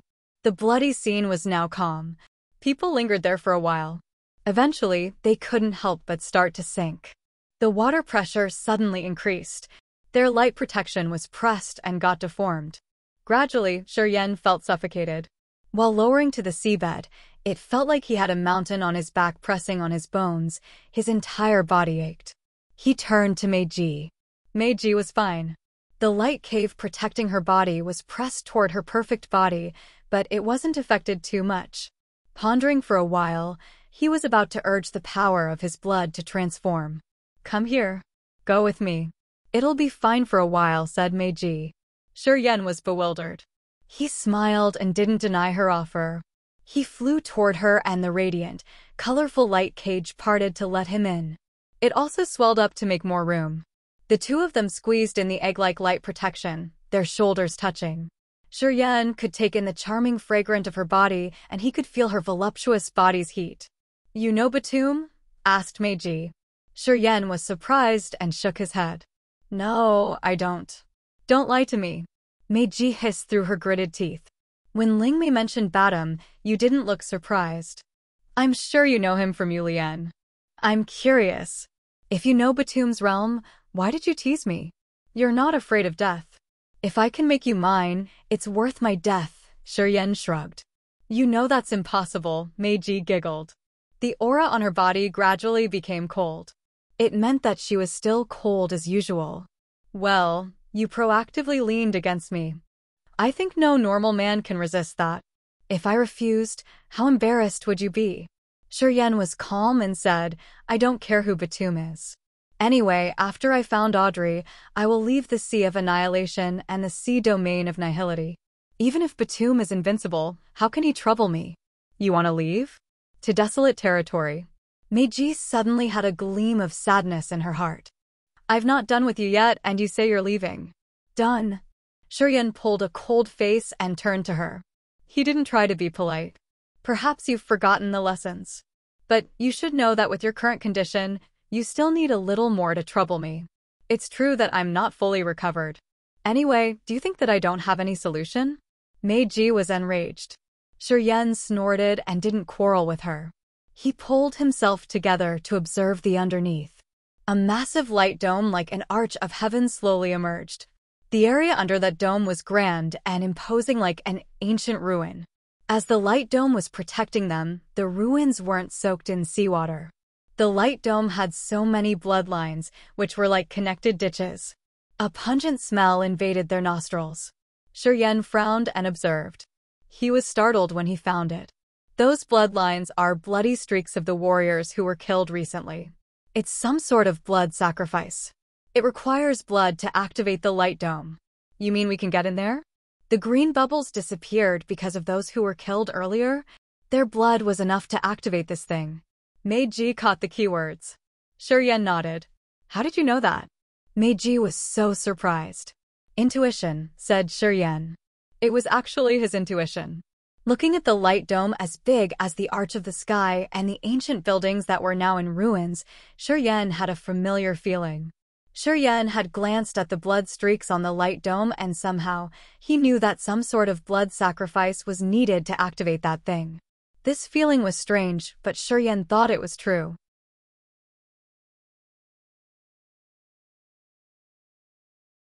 Chapter 1422, Penetrate. Chapter 1422, Penetrate, _ Shiryen and Meiji continued to sink deeper. This light dome looks really vast. This ruin is really colossal. It's so amazing. Meiji frowned and observed the area beneath through her light cage.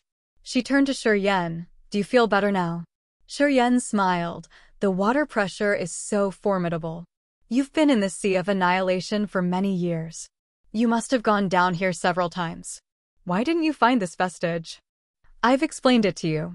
The Sea of Annihilation can be as vast as an entire territory. I can't endure the pressure at the deepest area. It's true that I often move around undersea and I found some strange areas. But it's the first time I saw such colossal ruins that are like this. Meiji pulled herself together and glanced at Lingmei. I don't get along with that woman. We have competed many times in the Sea of Annihilation. I hope you don't establish any relationship with her. What kind of relationship can I establish with her? Shiryen felt funny. You better not. Lingmei is the expert in charge of the Sea of Annihilation of the mysterious Sky Clan. We've been competing for a long time, but I can hardly defeat her. This time, I have to defeat her once. Meiji was resolute. While talking, her milky breasts shook and made enchanting, seducing waves. Shiryen's eyes became hot as he grinned. His line of sight fell on the cleavage between her breasts. I'm some kind of key point in the battle between you guys. Yes, Meiji didn't deny. She admitted naturally. Since we were in Dragon Lizard Star, Tu Shirqi and Yeyun have tried to create a good relationship with you. I think they know you have dark energy too, right? Shiryen nodded. I knew it. If you didn't have dark energy, which ensures your breakthrough to the Territory Ancestor realm later, how could they appreciate you that much? Lingmei is the same. She expects to recruit you to be the non-native officer of the mysterious Sky Clan. That's how they will try to get one more Territory Ancestor realm expert. Meiji sighed sadly. To the 7 great clans, competing for experts is crucial. And recruiting the Territory Ancestor realm experts is the fiercest competition. A Territory Ancestor realm expert can even change the general competence of one of the 7 clans. My clan didn't care about Batum's bad reputation, and they are willing to sacrifice me to recruit him. It's because he'll definitely enter the Territory Ancestor realm. Then why don't you sacrifice yourself and marry Batum to increase your Phantom clan's competencies? Shiryen didn't smile and looked at her nonchalantly. You're so dedicated to the Phantom clan. For the clan's welfare, it is logical for you to give yourself up to it, right? You want me to marry Batum? Meiji suddenly quieted down. After a long moment, she asked with a cold face. It has nothing to do with me. My feelings can't affect you. I'm just curious, Shiryen said calmly. You don't want it. It's obvious. Why don't you dare to violate your clan's rule? Meiji's face was bitter. She shook her head and said in agony. I can't turn my back to my clan. Also, I don't dare to lose my clan's protection. Why? Asked Shiryen. What I got today is all because of my clan. My family is there. Also, I've done many things for my clan lately. I've killed many people. They want my life. As I'm with my clan, they don't dare to attack me. If I leave the Phantom clan, I can't live in peace, sighed Meiji. If Batum breaks through to the Territory Ancestor realm fast, what will you do when he asks your clan to fulfill the promise? Asked Shiryen. I don't know. I really don't know, and I don't dare to think too much about it. Meiji's charming face was filled with puzzlement. She herself didn't have an answer. Shiryen didn't ask further. They had landed above the light curtain. The light curtain was like an arch of a sky covering the ruins beneath and preventing the sea water from getting through. This light curtain had a lot of magical absolute beginning tadpole symbols, which were moving and wiggling as if they had a life and consciousness. The blood streaks scattered here and there on the light curtain. Shiryen focused and found that he couldn't see where the light curtain ended. 5 colors waves rippled from the light curtain and expanded toward Shiryen. He was a little shocked. So many waves swarmed toward him and made him restless. He couldn't help but get out of Meiji's light protection. While Meiji was still frightened, he smiled comfortably as the water pressure seemed to vanish into thin air. He quietly watched here and there. Except for him, the others were all acting gingerly. They looked as if they were facing great enemies. Still, they hovered far away from those ripples. Seeing the waves hit Shiryen, but still be comfortable, he even smiled and the others relaxed their tense nerves. A man in black armor from the mysterious Sky Clan standing by Ling Mei deliberately reached out and caught a coming, purple wave. He screeched painfully.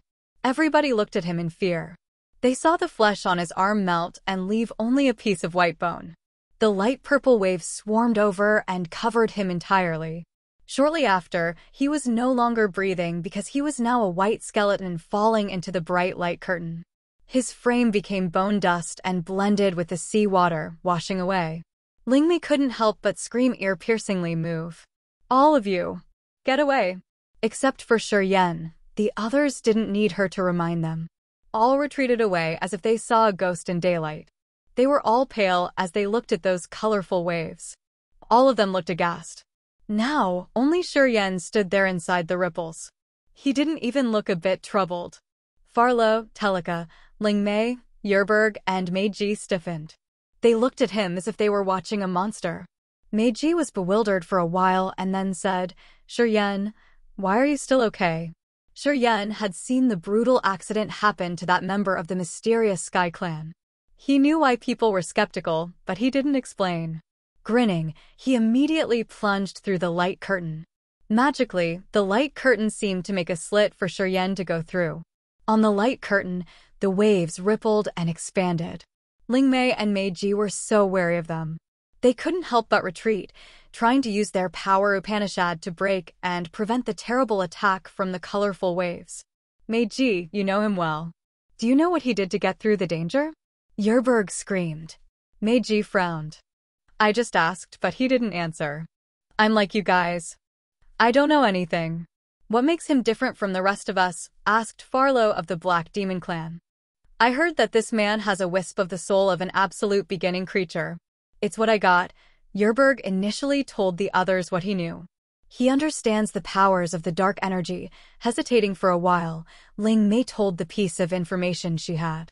As everybody wanted to intrude the ruins beneath, they had to find a solution to deal with those ripples. Thus, Ling Mei didn't want to conceal anything. She also wanted to find a solution. Fused with a wisp of the absolute beginning creature's soul? A warrior with dark energy? Farlo looked shocked. He's at just first sky of a mortal realm. Mind-blowing, right? Meiji parted her lips into a smile. It's true. When I found that out, I was shaken too. Anyway, there are more shocking things. He got dark energy when he was at Incipient God Realm anyway. Have you ever heard about anyone at Incipient God Realm get dark energy? Listening to her, Ling Mei shivered. Finally, she knew why Tu Shirchi had sent her such a strange message. Tu Shirchi had told her to try her best to recruit Shiryen. Even if she couldn't make Shiryen the non-native officer of the mysterious Sky Clan, she had to be able to create a good relationship with him. She should not offend him and she should offer help whenever she could. After receiving the news, Ling Mei was bewildered. She thought that Tu Shirchi and his wife just made a fuss over something trivial. Today, she knew how Tu Shirchi and his wife could stand tall and see far. Meiji and the others were bound outside. Under the light curtain, Shiryen slowly descended. It was like he had gotten through a layer of clouds to enter a whole new world. Everywhere in this world was a ruin. Even though they were ruins, they stood as tall and grand as a mountain. They were conical buildings made of an unknown stone material. Everything in his vision was the broken ancient buildings.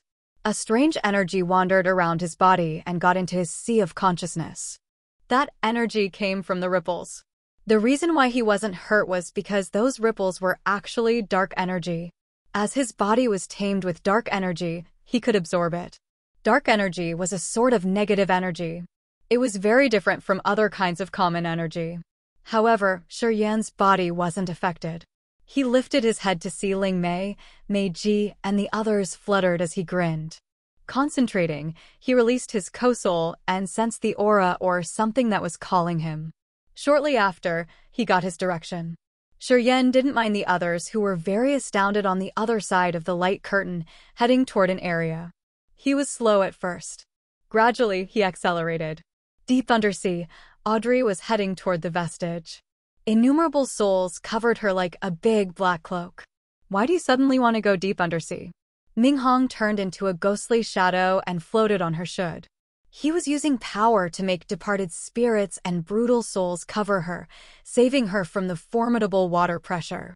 A voice is calling me constantly, said Audrey. A voice? Minghong was panicked. Perhaps it's related to some absolute beginning creature. Audrey didn't conceal it. You know, I fused with the origin of the God-blessed mainland. Yeah, it's like fusing with a part of Desolate. Minghong was excited when he heard Audrey said that. It should be something mysterious from the absolute beginning era. I think so, Audrey chuckled. Shortly after, Audrey had reached the light curtain with countless radiant ripples. With a strange light flaring in her eyes, she released her soul consciousness to check around. Sizzle. Sizzle. Her soul consciousness melted when it touched the waves. What a powerful defense. Minghong screamed in surprise. Hey! All of a sudden, a voice call from afar. A silhouette dashed rapidly and reached Audrey in almost a blink of an eye. Oh, you. It's you. Audrey and Meiji screamed in astonishment.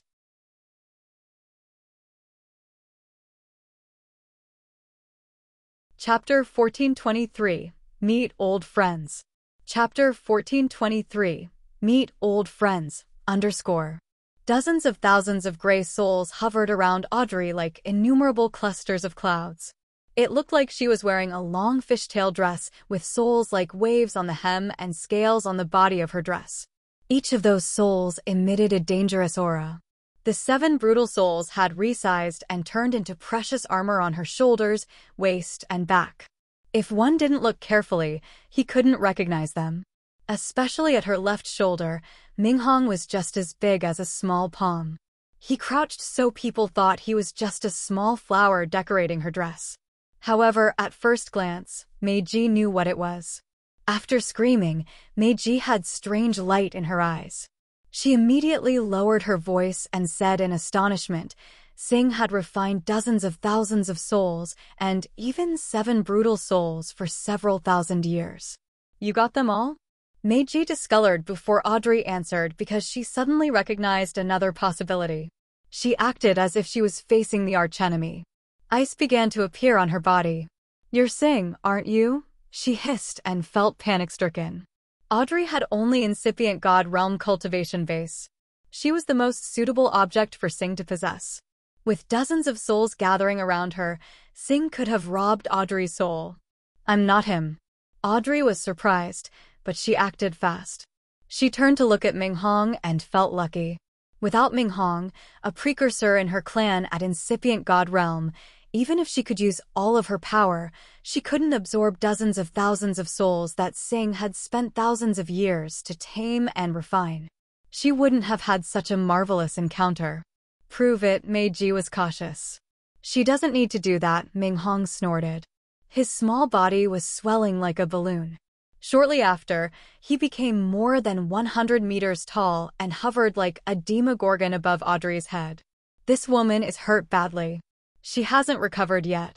The 6 brutal souls and I can deal with her or even kill her. Minghong's voice arose in Audrey's head and told her his competence. Of course, Meiji couldn't hear him. Anyway, seeing Minghong transform, she knew that he didn't mean good. Her thoughts flickered and she reacted. You thought that I killed Shiryen and refined the absolute beginning soul in his soul. I don't think so. Audrey shook her head. You're powerful, but it's not easy to deal with Shiryen. Anyway, I don't sense his aura on you. Thus, he must be still alive. You aren't Sing. Meiji was surprised. From Audrey's tone, she could guess her real identity. Pondering, she sighed. You're right. I can't refine that rascal. He's right down there. He asked me to find you. Underneath? Yeah, right in the ruins under the light curtain. Only he could get through it. We're stopped here. See those ripples? They're too fatal. We haven't had a solution to dissolve it yet. While they were talking, Ling Mei, Farlow, and Yerberg were using their powers and secret weapons to attack the light protection. The cold blue light stabbed the light dome. Hundreds of small boxes moved like the fish, arraying a formation. Then, all the boxes opened. Thunder reverberated grumblingly. Boom, boom, boom. Thunder roared and sounded like a massive hammer pounding on the light dome. The fatal ripples exploded and created a hole. Teleka nodded, but he actually felt painful inwardly. Lightning flashed. Then, so many lightning balls emerged from the incipient extent above his head before he retrieved the boxes. It was a secret treasure that the territory ancestor realm precursor in his clan had awarded him when he had broken through to the immortal realm. It was so strong, but he couldn't use it continuously.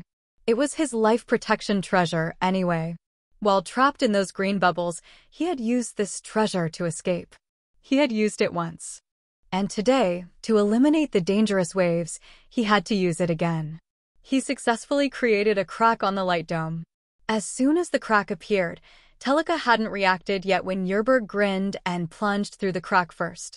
The black-armored men of the mysterious Sky Clan behind Ling Mei also wanted to jump into the ruins. Ling Mei rose one hand to stop them and said earnestly, "Don't rush. Let him go first to check." They halted and appraised their leader for being cautious. They knew that this area was so strange and malicious. That's why their leader had to be Ginger. They then watched Yerberg. Yerberg got through the crack smoothly. Nothing dangerous happened to him. Go! Go! Now! Ling Mei's eyes brightened. Her hot body moved like a flame and dashed faster than Farlow, storming toward the seabed. Farlow and the members of the mysterious Sky Clan followed her closely through the crack, one after another. We should get in there first. We'll talk about it later. While Meiji was talking to Audrey, she still paid attention to the others. Seeing Yerberg worm through the crack, she knew that they had made some progress. She talked to Audrey and then turned into an icy light, shooting toward the crack. Audrey didn't say much. She hurried to follow Meiji. Shadows like arrows got through the crack to enter the world under the light dome. Several seconds after Audrey disappeared, the crack closed. The ripples that had just exploded flooded over and fixed the crack. The light dome closed one more time. Dash! Following the call in his soul, Shiryen was moving through the vast ruins on the seabed. He glided above the grand, colossal buildings, which looked as small as the rocks. The world inside the light dome was even wider than an entire life star. Shiryen's released soul consciousness reported to him a vast area, which seemed to not have borders. The call in his soul sounded pretty close. However, when he was pursuing it, it turned to be a great distance. A wisp of soul consciousness was sent to the heavenly fantasy star compass. Checking the time measurement, he was surprised. After entering the light curtain, he had continuously flown without a single second of resting. With the speed of a warrior with space power Upanishad like him, he had flown for half a month. After half a month flying crazily without a moment for rest, he could get through half of the entire agate star area. However, he hadn't reached the location of the call, which sounded within a reach in his mind. The world under the light dome was indeed immensely vast. He had spent his efforts traveling for 15 days. He didn't have time to observe the colossal buildings underneath.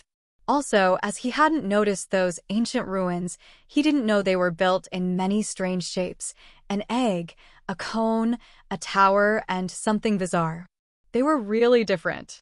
Sometimes, something shimmered deep in those ruins. It seemed like there was a cold metal piece there. In a short glimpse when he glided over, he could catch their light. Shiryen didn't mind them much. Time flew as fast as the shutter. 5 days passed like a blink of an eye. Shuryen halted and looked ahead as he couldn't subside his surprised countenance. A massive building stood like a soul altar with hundreds of floors. Those floors stacked up and created a building like a 10,000-meter-high mountain. This ancient building had countless windows, and each of them was large, though. Also, surprisingly, it was well preserved. There was no discernible damage.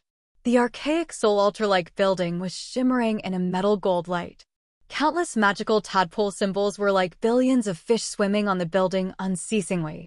However, at a closer look, even though there were billions of symbols, all of them were the same. They were an unknown, absolute beginning word. Billions of identical symbols were moving around the walls of the massive, mountain-like building.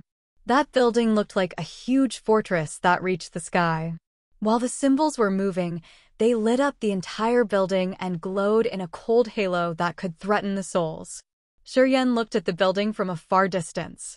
He shivered, his eyes strange. The energy that fluctuated the call came from those billions of symbols.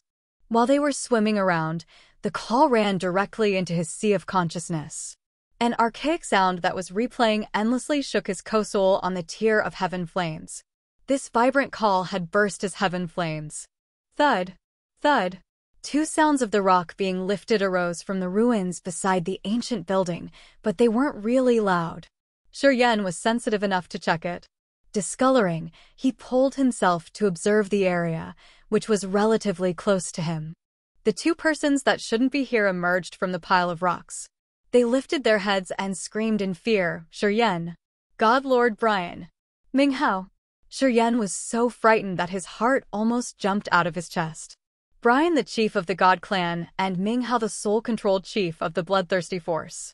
Hui had used its supernatural power to teleport them away. And now, they emerged from the piles of rocks under this ancient building. It was unimaginable. Why are you here? Why are you 2 here? Shuryen, the God Lord, and Ming Hao had screamed at the same time. They were so dumbstruck and they felt that this was really weird. We've been trapped here all the time. Ming Hao pondered for a few seconds.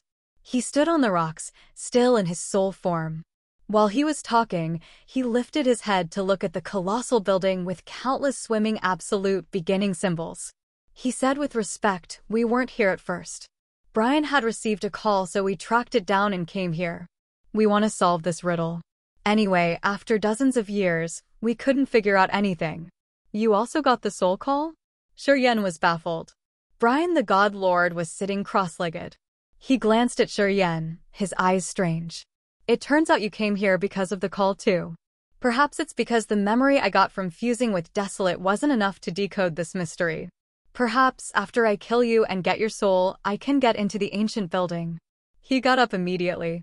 Ming Hao, do you want to get trapped here forever or get out of here? If you want to leave, don't stop me from killing this kid. I want his co-soul. You can have his host's soul and his devouring power Upanishad. What do you think? You're tuning into the Phoenix Knights YouTube channel. Don't forget to subscribe and join us on this journey to catch the most captivating stories.